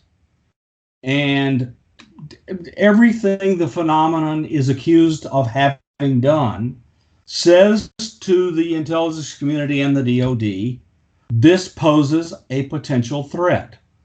They overfly our nuclear missile silos in the northern United States and turn a bunch of them off. After the Soviet Union fell, we learned from the former Soviet missile force commanders and which became the Russian missile commanders, that the UFOs overflew Russian missile silos and turned a bunch of them on and gave them launch orders. And they barely managed to shut them down before they were launched. We have whatever the phenomenon is, overflying carrier battle groups. And when approached by airplanes from the carrier battle group that turned on their radar, the objects jammed the radar inside the area, this keep out area of the aircraft carrier battle group. That could have turned into something really bad, because the commander of the battle group is within their immediate reaction rights to take the jamming of the radar of planes they've sent out as an act of war, and are allowed to act aggressively. So stuff could really go wrong based on misunderstanding, while these people are doing exactly what they're supposed to do. An unknown technology flies somewhere near them or underneath them in the water or wherever, and acts in a way that is uncoordinated with them and appears to be something like reconnaissance. The only responsible action that the military and the intelligence community can take is to continue to observe and assess whether or not these things pose an actual threat. And this is notwithstanding any of the other things we know about actions that we don't understand why they're claimed to have been doing these things, like the phenomena of abductions. We don't know why they're doing it, and that seems to me awfully hostile. So the only job these entities have on behalf of the government is to protect our national interests, and so they are derelict of their duty if they don't consider all aspects of the phenomenon, including whether or not they are a threat. Well, one thing that I thought was quite interesting is a conversation between yourself, Frank, and Colonel John Alexander, and that's regarding the nature of TTSA's narrative and the misconception within the UFO community surrounding the concept of a threat. Now, I've always personally been of the opinion that the members of To the Stars Academy, such as Luis Elizondo, Christopher Mellon, Jim Semivan, are using the terminology and policy structure of the US government bureaucracy to essentially play the system by its own rules, forcing official responses from agencies and respective departments via their knowledge of how information flows or gets blocked within the channels of the USG defense intelligence infrastructure. And so the term threat is a keyword that can be used to disseminate stovepiped information under the auspices of national security concerns. But what John Alexander brings up in your paper is the fact that this also plays into potentially the funding prerequisites for government programs or studies, and that the threat narrative is also beneficial in streamlining the government funding process for the UAP issue. Is that right? Yeah, I mean, I'd agree to a certain extent with that. I mean, the military structures, military formations, the US military and the UK military, they exist basically to protect their countries and to protect, the Western alliance effectively. So you need to have threat in the context to justify resources, to justify mission, and to justify raison d'etre. But at the same time, if you look at the UK Project Condign report, and this is actually where it's very, very interesting, that the guys writing the report going, well, UAP are of no defense significance. But at the same time, they're referencing, Russian studies where the Russians are saying, oh, wow, we've lost pilots, and pilots definitely consider UAP a threat. And we've tried to chase and intercept UAP, and, we've lost pilots in the process, and, we're interested in the technology. So you have to ask yourself, well, the Brits, they're looking at, at the time during the Cold War, the major adversarial air force in the world that the Brits and the Americans have been operating against. So if your adversary is considering this to be a major threat, do you not think that the Brits and the Americans would consider it to be a major threat?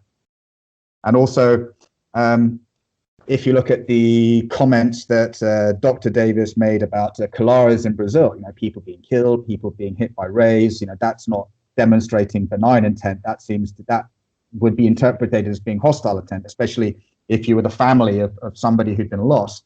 If you look at the Frank Cascino book about, shoot them down, the UFO air wars, the Americans lost aircraft. Maybe the Brits lost aircraft. I don't know. But there's certainly some, cases to suggest that they did. And then if you look at, the work of David Jacobs, if you want to go a bit more kind of down the rabbit hole, there certainly seems to be in his view, at least, on the part of one particular intelligence, that there is a malign intent and therefore a threat. So yes, on the one hand, you need to have threat to justify funding, but on the other hand, you have to be prepared to face potentially real threats. I support Frank 100%. Next thing I wanted to kind of dive into is that you quote theoretical physicist Miguel Alcubierre, famous for his Alcubierre warp drive theory, as he explains how the warp drive method does not work against general relativity and does not require the introduction of wormholes in order to be actionable.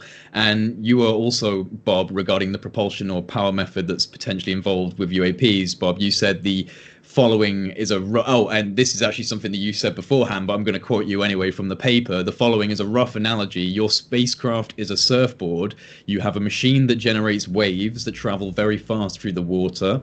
The water doesn't move fast, but the waves do. You ride the wave and you go fast. The hard part is making the wave machine work. Now, Dr. Jack Sarfati is also quoted to say that the technology behind the Tic Tac UFO involved in the USS Nimitz encounter of 2004 is not mysterious at all, that it folds space into a warp drive in such a way as to get to where it desires with tiny amounts of energy. Now, Sarfati claims we can build our own Tic Tac platforms quickly and that it would be in America's best interest to do so, as Russia already has a head start, going on to say that such spacecraft would render all of our conventional weapons obsolete, particularly if the so-called warp capacity of this technology were to be weaponized. Now, my question to you both is this. How far away do you believe we are from creating these platforms and being able to generate the energy required in order to match the performance capabilities of the Tic Tac? How far away are we from getting, as Bob said, the wave machine to work?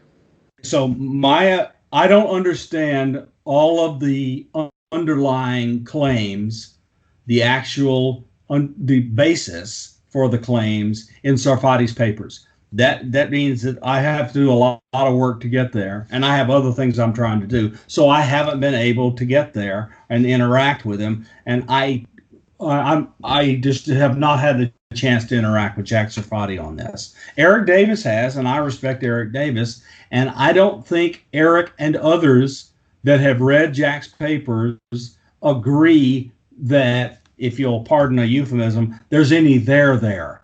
And the scientific community, as it's regularly practiced, has not embraced Sarfati's work. And the reason I say this is it is not published in a peer-reviewed journal, because the people just do not understand. Publishing a scientific paper in a peer-reviewed journal is an adversarial process. You do your best job, you write up your technical work, and you submit it, and then an anonymous board of referees shoots at you with every cannon they've got to try to poke holes, to make you improve your argument. And if you survive that brutal process, then your paper is published and others can read it.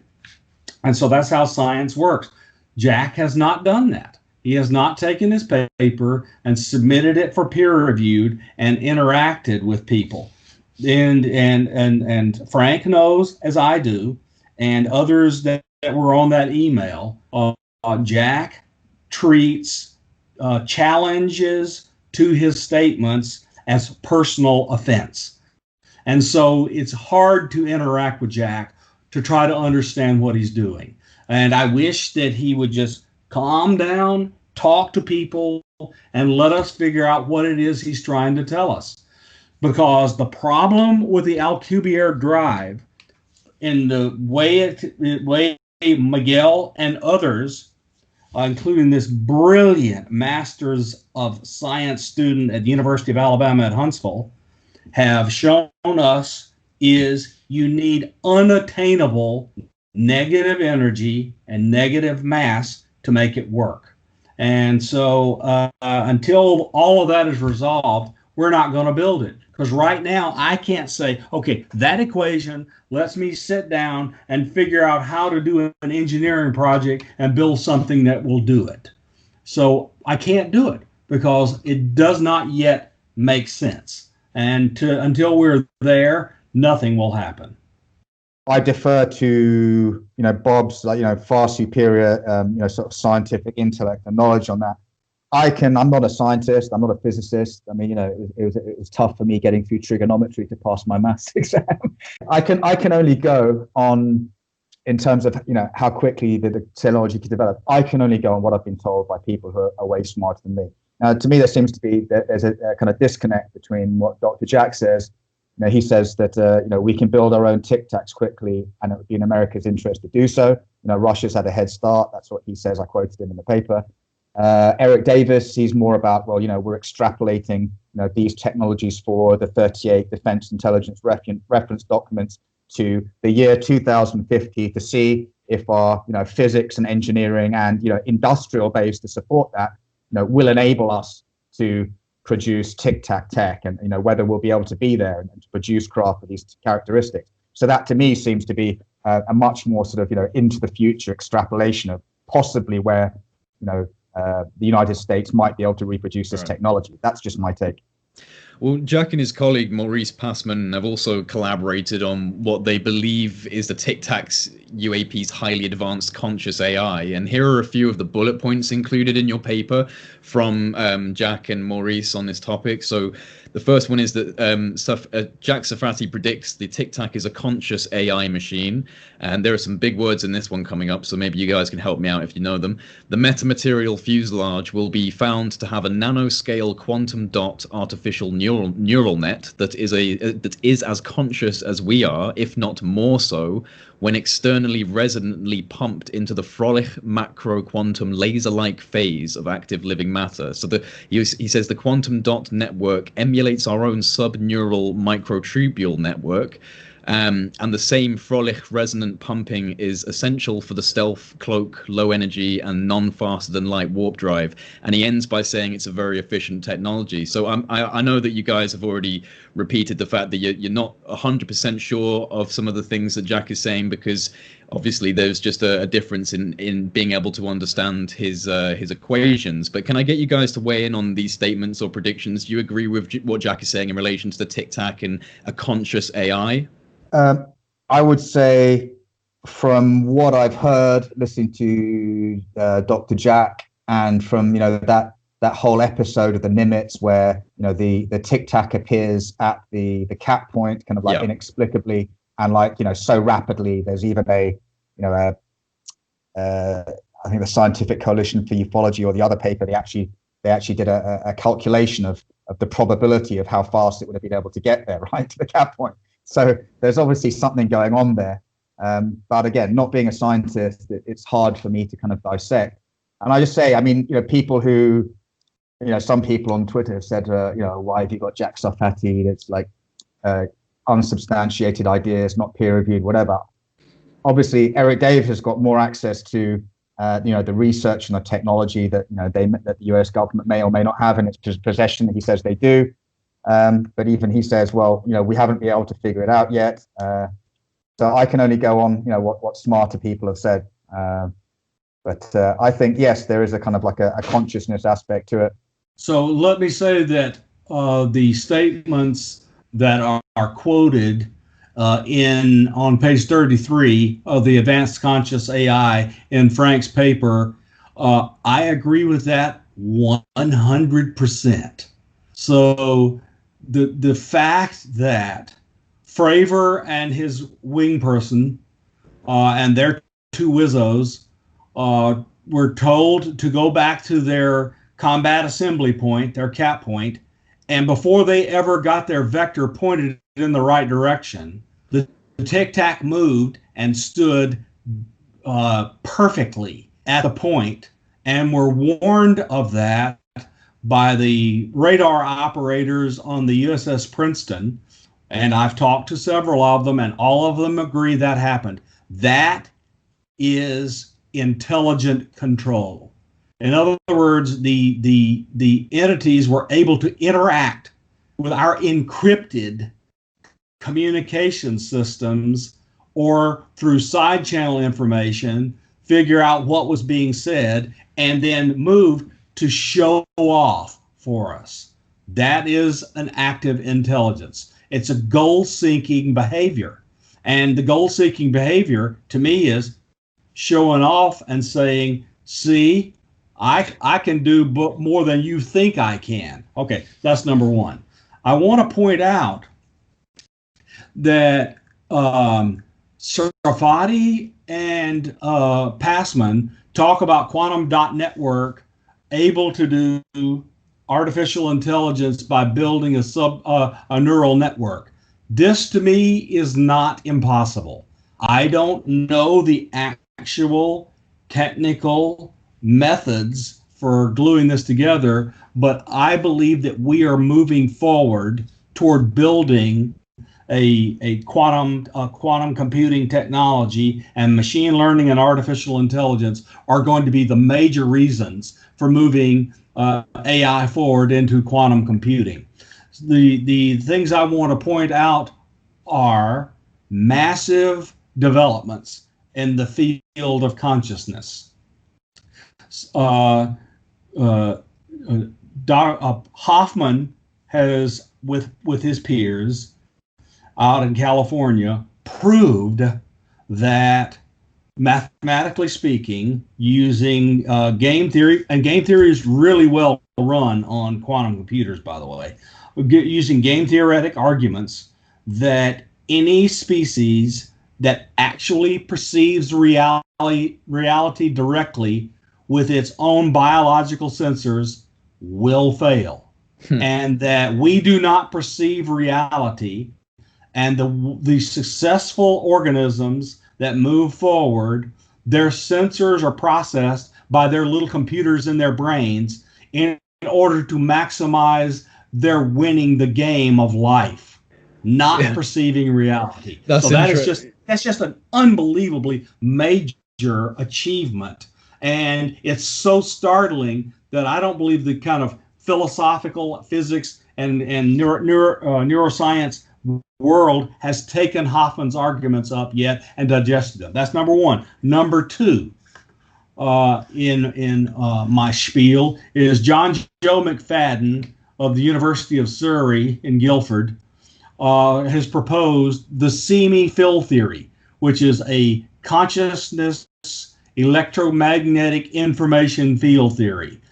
And that, if proven through testable experiments, which it can give us, would explain so much that it is dereliction of duty, if you care about consciousness and how this stuff works, not to study it. So if Sarfati and Passman are right, and consciousness is interacting with the technology on the tic-tac, the see-me feel theory is a complete explanation of how it would work, if it is proven to be right.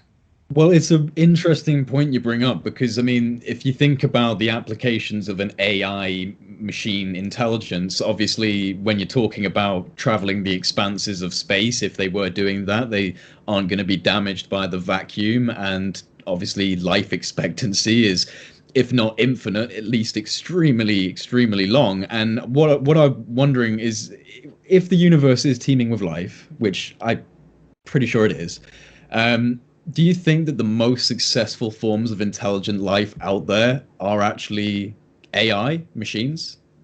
I certainly think that's possible. I don't have a basis for making a credible statement, but I believe we see in our own technological and personal evolution that we are moving towards a conflation of electronic technology and our biology.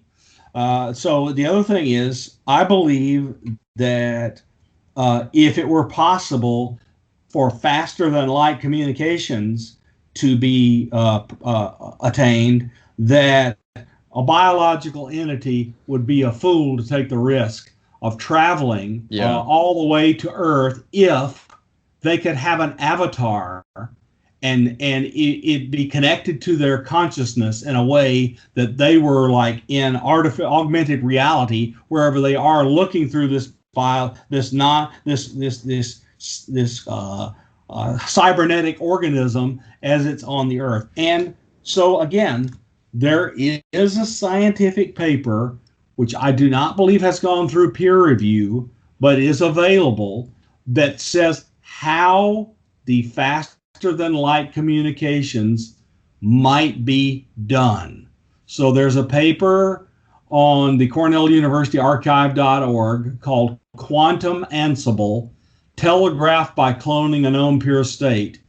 And they call it Quantum Ansible because it's faster than light communications. So I just think there's lots of stuff going on. Lots of stuff going on that hints that this stuff might be possible. And like Frank is telling you, someone has to say, hey, that's interesting and we need to fund it. On page 38, speaking of, sorry, go on, Frank. No, I was going to say, totally agree with Bob said. And in terms of, kind of like the artificial intelligence angle, now it's obviously very difficult to, to assign our understanding to some extraterrestrial intelligence or interdimensional intelligence or wherever it comes from that may be so far in advance of us by thousands of years or centuries. But if you look at what humans do, I mean, before they put themselves in danger, if you're an infantry squad, you're going to put in a small drone into a building or around a building to see what the danger is. If you're an explosive ordnance disposal officer, you're going to send in a robot to try and to recon the device before you go anywhere near it. If you look at the use of drones for reconnaissance and for lethal action in places like Afghanistan and Iraq, you're putting a drone in where you don't have to put an aircraft in and risk the pilot and that platform. So that's just my take. Now, I want to move on to the British intelligence section of this, because on page 38 of your paper, you have the title, A British Intelligence Assessment, which details a declassified British report that was completed in December 2000 by Defence Intelligence 55. Now, DI 55 has been described as a space weapons section responsible for assessing the scientific and technical aspects of UFO reports since 1967. And you go on to say that the report, Unidentified Aerial Phenomena in the UK Air Defence Region, stated that UAP information studies revealed that UFOs, whatever their origin, were of no defense significance, and that information studies do not have any significance towards defense intelligence value. However, the study has uncovered a number of technological issues that may be of potential defense interest. Now, the report continues on to say, the close proximity of plasma-related fields can adversely affect a vehicle or person. Radiated effects are reported, in some very rare instances, to be sufficient to cause scorching of human skin and damage to nearby terrestrial objects. Within the influence of the field, and effectively in its near probable near-field discharge path, coupling to vehicle electronic and electrical systems can occur, and it can affect equipment operation. Although this effect has been limited to the temporary malfunction of internal combustion engines and radios within the UK, it is of importance that aircraft equipment could exceptionally be affected for a limited period, according to authoritative open scientific reports from the USA. Now, it seems almost a contradictory statement to first claim there is zero defense interest and to then go on to cite concerns regarding field effects as it relates to human and electric interference. So my question to both of you is, why does the UK have such a different relationship to the UFO subject, at least in comparison to other countries, now including the US? The UK has an extremely closed-door attitude to this. Why do you think that's the case? I think initially it starts with the kind of traditional British secrecy. I mean, it wasn't until sort of after that the Brits started releasing sort of freedom of information requests like in a big way. Traditionally, pretty much absolutely everything that was official documentation, including how many copies a particular department, how much coffee they were getting through in a week would probably have been classified. So it boils down to the traditional British preoccupation, I think, with secrecy.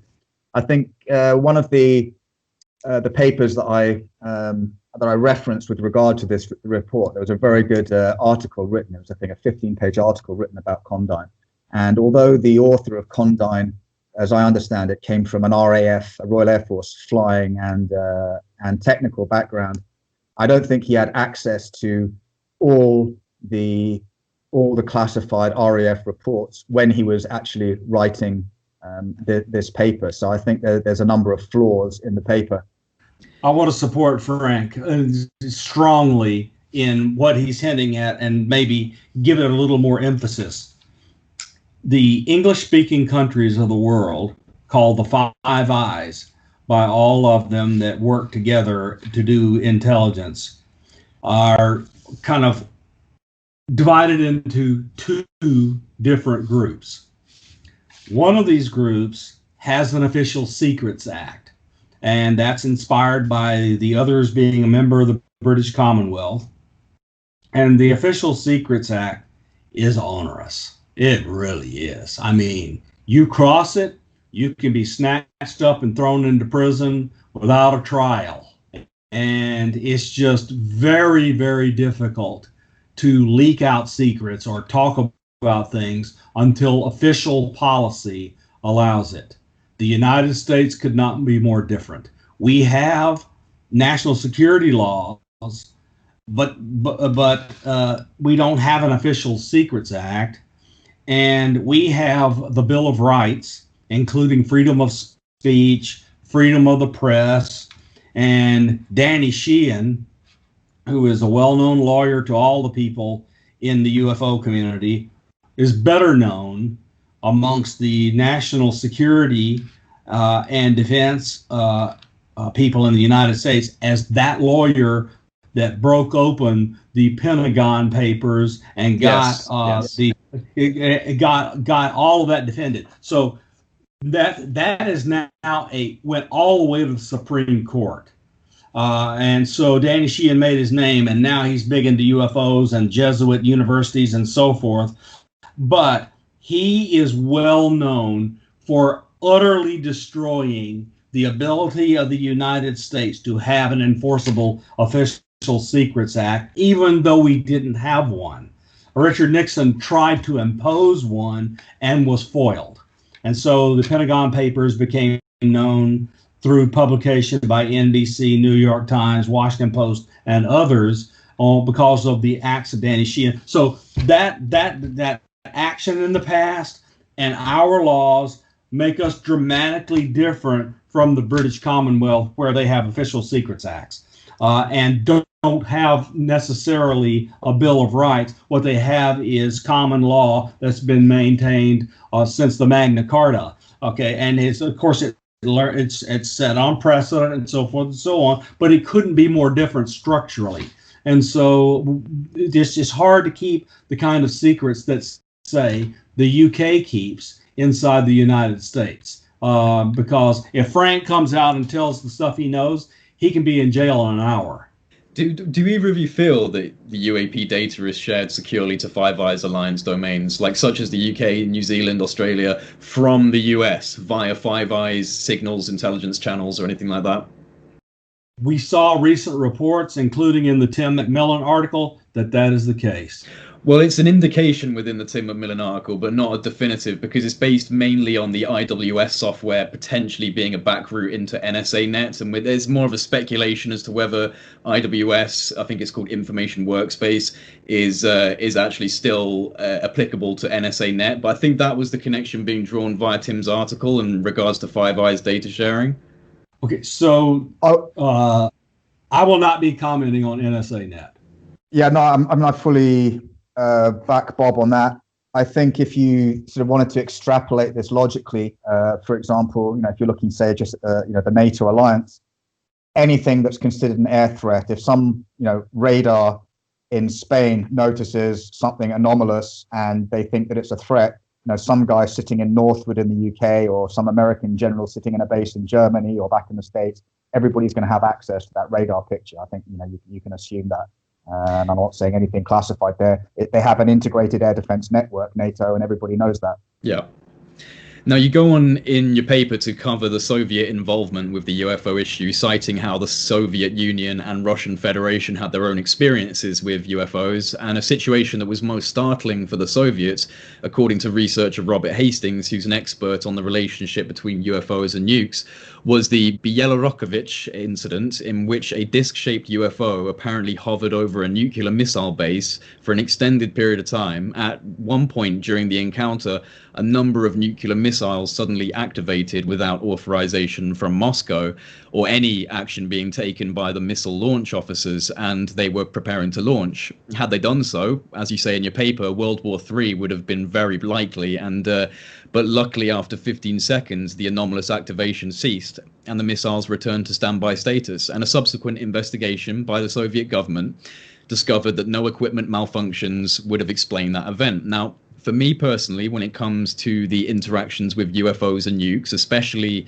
situations such as this, which seem to be quite common during the height of the Cold War, both in the US and the USSR, the very fact that absolutely no launches were fully actioned, coupled with the testimony of certain military personnel who have witnessed ICBMs being disengaged by UFOs during missile tests, it leads me to the conclusion personally that they're not trying to precipitate a world war, but do the exact opposite. I personally think that when they're engaging those missiles, the level of fear in the nuclear silos must have been through the roof. I mean, you know, as these missiles were doing their launch sequence, people would have been praying, people would have been visualizing the nuclear holocaust to come, thinking of their loved ones, and above all else, praying that it stops, praying that the countdown does not complete. And lo and behold, the countdown ends, the launch doesn't occur. And what is left from that?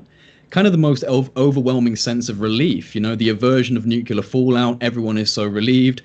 Is there not possibly a lesson in this, you know, that they are trying to impart upon us?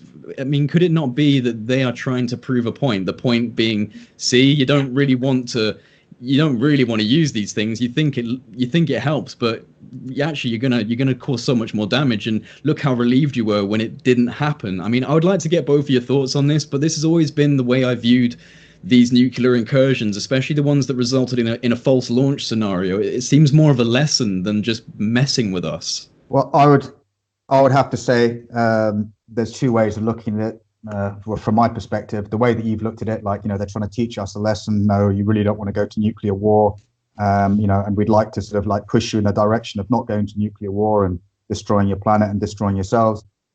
And you said, you know, there'd be sort of relief after, you know, this countdown had finished. Yes, but probably after that relief, you know, the Russians and, you know, the Russian nuclear officers involved, the Russian nuclear officers involved. Yeah, and on the American side, they'd be asking themselves, well, hang on, you know, this is some advanced civilization. Are they testing, you know, their capabilities on us? Are they, you know, running reconnaissance on our most sensitive sites? Are they testing their ability to basically, you know, deactivate our defenses as a prelude to, you know, further aggressive action against us? So that's the other way of looking at it. I'm going to tell you, no person who is tasked by the United States government, and it's almost surely the same in all of our allies, will not look at this with a vision of hope, a hopeful message. Their only task is that which has been given to them by the policymakers and the legislatures that guide the country. And their job is national defense and national security. Yeah. The only question they can ask themselves is, are they doing reconnaissance in anticipation of taking action? And what can we do to determine the answer to that question? That is the only responsible approach they themselves can take, and it's understandable. That's their job. They're tasked with that job. We've spent trillions of dollars enabling them to do that job. Now, it's a matter of argument whether or not the money is well spent, and I'm not going to comment on that, but I'm telling you, all the people who are in those silos for the Soviet Union and for the United States, they're going, oh crap, why are they doing this? And can we do anything other than treat this as an incursion on our national sovereignty? And at a time when we are likely in need of these things to defend ourselves against an aggressor, we may not be able to do it. So I just guarantee you that's the thought process that went through all of them. You know, there are so many theories regarding the occupants of these craft, and in your paper you do address this under the title non-human entities. And as you say in the paper, any ideas on this are based solely on narrow observation of terrestrial science within our current understanding. But I don't know, during your time researching this, both of you, and this is a question that I wonder about myself, and I definitely don't have an answer for. But do you have a speculative gut feeling as to what this phenomenon may be? Who's operating the UFOs? The truth is, I don't know, but I keep an open mind.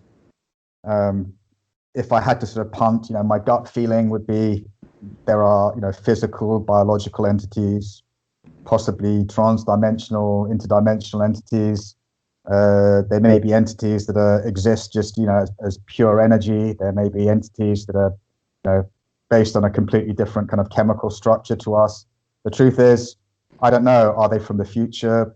I don't know, but I keep an open mind towards it, and I certainly want to find out. I'm with Frank. So, as is known, because I've said it publicly, I have had my own experiences, and I can tell you from those experiences that I am baffled, curious, determined to try to find some personal answers and to help others find their answers. But as far as having answers, I don't even have a good guess. I mean, I've said it before, but especially, I think this applies to life, but it also applies to the UFO subject. The more you know, the less you know. Well, that's true in science. Every time you make an advance in science, it opens up an order of magnitude more questions. I mean, it's just the nature of living. Yeah, exactly. Now, you mentioned in your paper the difficulties of disclosure from official sources that are operating under national security restrictions, saying how those hiding behind anonymity with nothing to lose, who call on TTSA members to go on the record about everything they know, risking jail and a loss of security clearances, and effectively ending lifelong careers based around phenomenology, demonstrate wishful thinking about the classified world and those who keep its secrets. Now, not everyone is an Edward Snowden, as you said. With that said, this does chime with a popular theory that TTSA is a disinformation or deception operation on behalf of some nefarious agency and or the gatekeepers of UFO secrecy. Now, with the acknowledgement that TTSA staffers with active NDAs still want to pursue the path of transparency on this issue, how is this best going to be achieved by individuals such as these? Because there are those who call for a revolution, but that's not TTSA. I see TTSA as an initiative that intends to remodel some of the networks and policies within the US government structure so that it best serves the UAP issue. But how do you both feel they can best achieve some level of disclosure whilst also towing the line in regards to respecting their NDAs and not revealing information that they likely do know but can't disclose due to ongoing commitments? How does anyone on the inside best navigate that scenario whilst trying to bring out the truth? I think it's very difficult for them. As I quoted, Mr. Mellon, he wants to, obviously TTSA, they want to move this forward and to have some emission of more public knowledge available about the phenomena and the phenomenon in particular, but without compromising sources and methods, platforms and capabilities, which effectively are constitute not just American security, but also the security of the whole Western alliance. So I think that's very, very difficult, to achieve. But I think the way that they're going, pushing for further transparency, and the fact that yes, we have had, the senators being briefed, that we have had, the staffers being briefed. The fact that there is, a UAP task force has been acknowledged. I mean, one can only hope that there will be, to the furthest extent possible, that there will be more knowledge shared with the public. But as I said previously, I wouldn't hold my breath with that, because, these agencies that are tasked with, collecting, collating and assessing the information on UAP, the data from all these different sensors, they're going to be very, very loath, to give up any of it. That's just my take. I want to support what Frank says, and say that the people in TTSA outside of DeLong have a conflict of interest. Yeah. They want to maintain their clearances and at the same time be transparent. So the one thing we can do is judge them on their behavior. And what do we know of their behavior? I think it's apparent that they are largely responsible for the entire conversation exploding into a completely different direction, leading to these Senate hearings and leading to the Senate Select Committee on Intelligence adding UFO language, UAP language to the NDAA. They are responsible for that. So they are to be credited with that. They've also done a lot of outreach. The outreach is not to UFO Twitter. The outreach is to the general public. They've gone on television shows, news shows. They've briefed Congress people, arranged for Congress people to hear from military and government witnesses. Their actions speak louder than our guesses. So their actions show they're trying to get stuff done. And, we want to support them in that, to the extent that they're also at the same time trying to set up a business where contract dollars from the federal government will flow to TTSA to sustain their efforts. That will be an impediment, because there will be, especially if they begin doing applied work for the DOD or the intelligence community, that work will be classified. And so what was a conduit of information can overnight end with a signature on a security description document and it accompanying a contract. So it's a tension. It's a constant tension with them. They have these goals, and I think their goals, they have multiple goals. Some of them are going to open up and be transparent about things that are going on, and others are going to be trying to get work and do interesting work in an area that clearly obsesses them. Okay, so we're undoubtedly in some form of next generation arms race with Russia and China, and this probably does extend to the exotic capabilities observed by UAP.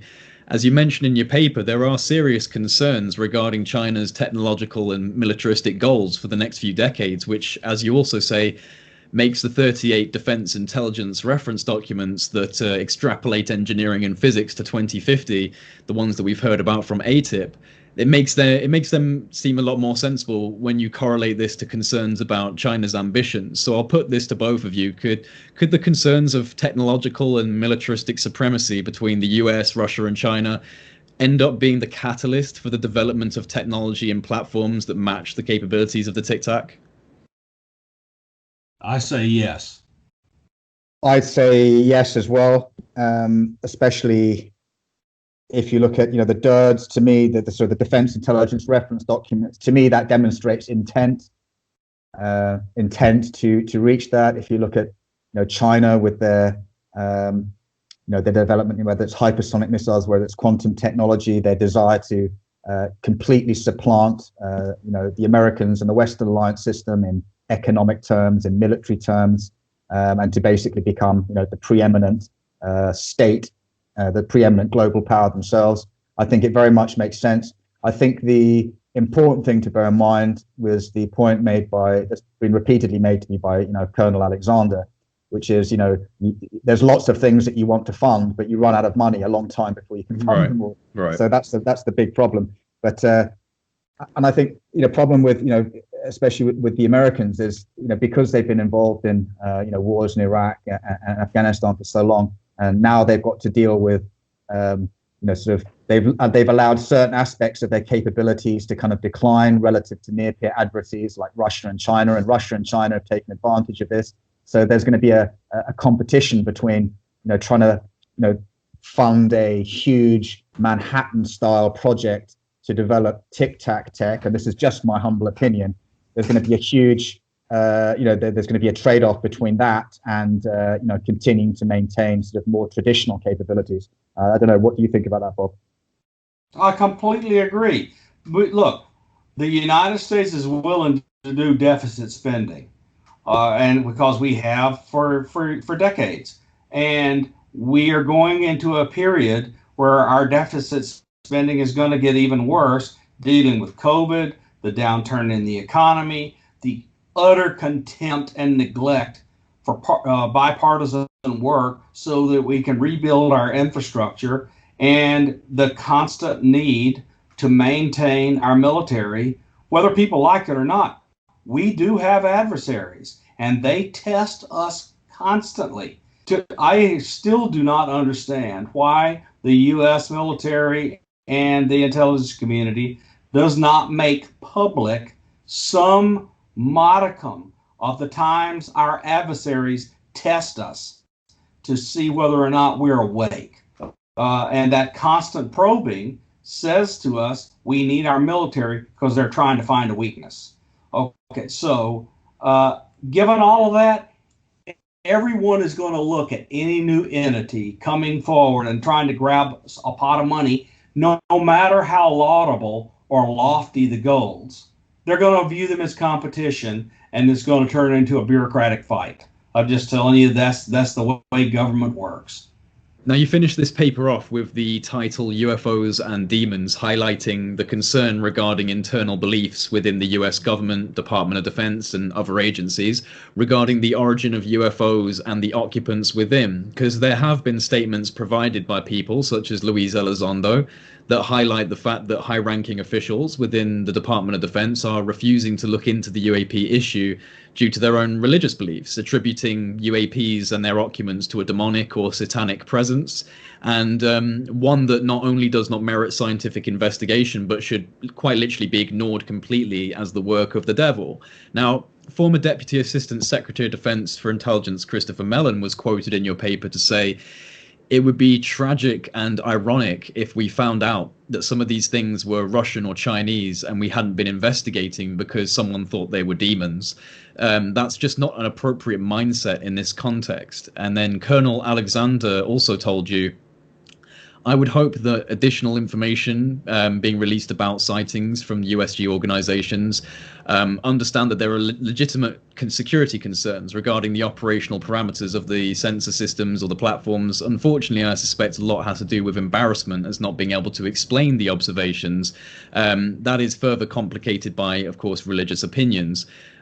Both are real problems. So my question to you both is, how do you tackle an issue like this when religious beliefs are actually preventing meaningful study of an issue that not only represents, from a government perspective, a national security threat, but for the entire human species, it represents potential answers to some of the most fundamental questions that have plagued us since the dawn of time? How do we tackle this issue? Because it is one that needs to be addressed when you're talking about structures of belief systems that are preventing study that exist within the structure of the US government and probably other governments as well. Well, first of all, I think, that those statements, they're very interesting because, that's coming from within, these people who've been insiders. Are saying that that there are these, sometimes you get these prevailing attitudes within parts of the US intelligence community. I'm not sure how widespread, but these guys are saying it. I think that's so interesting because if you look at the non-classified world, what have you had? You've had the cover-up, you've had the twin pillars of the cover-up, which is the denial and the ridicule, and then this is like another pillar to that, which is the refusal to believe, the kind of cognitive dissonance. It doesn't fit in with what you believe, what you were brought up with, your upbringing. So you deny it, out of hand. I think the solution is you need to have people who don't have that kind of baggage, people who are open-minded, who are the ones who need to be looking at this at the phenomena in general. Okay, I just think we're going to have to wait them out. I believe what's going on is the most conservative mindsets are held by people who've been around for a long time, and they're slowly retiring and leaving government. Let me give you an example that's public. The United States government was basically afraid of changing its ITAR rules surrounding satellites and their development and rocketry and their development because Senator John Kyle of Arizona was feared because he was such a fierce opponent of anything being developed along these lines being spoke of to the point where it was a prior restraint on your First Amendment rights to speak of satellites and rockets. And so just imagine that now changed to something that interacts with us using technologies we don't understand, with motives we don't understand, and look like little gnomes. I mean, you can just imagine where that kind of mindset would go. And to the extent that as you gain more information and as it goes on for a longer time with no aggressive action being taken against us by the phenomenon, then it's likely to break down this need for secrecy because of the desire to be transparent in a government that's supposed to be the servants of its people in the United States. I think time will erode their ability to keep all this secret, and we've already seen this with the advent of TTSA and the exposure of Nimitz, Roosevelt, and ATIP and OSAP. I'd like to add to that, guys. I think they need to get a shift on and do it quickly as well, and root out these people who are kind of exhibiting this kind of extreme cognitive dissonance, because obviously that's a real impediment to both national security and the wider aspects of improving mankind, the possibilities for knowledge, for interaction with NHEs, which Chris Mellon actually hinted at as well, and which I quoted in the paper. And I think they need to get a shift on, especially for the national security aspects, because the Russians, the 70s, there are all those reports on Russian parapsychology and their research. I mean, the Russians don't have any cognitive dissonance when it comes to this topic.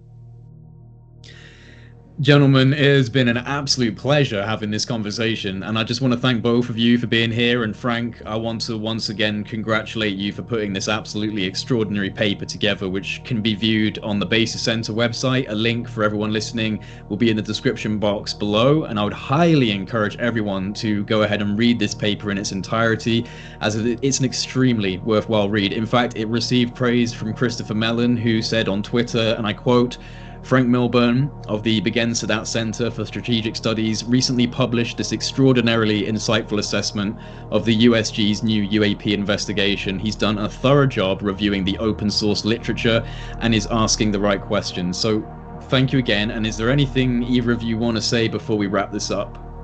Just let me say it was a pleasure being on with both of you. Yeah, I was going to say pretty the same thing.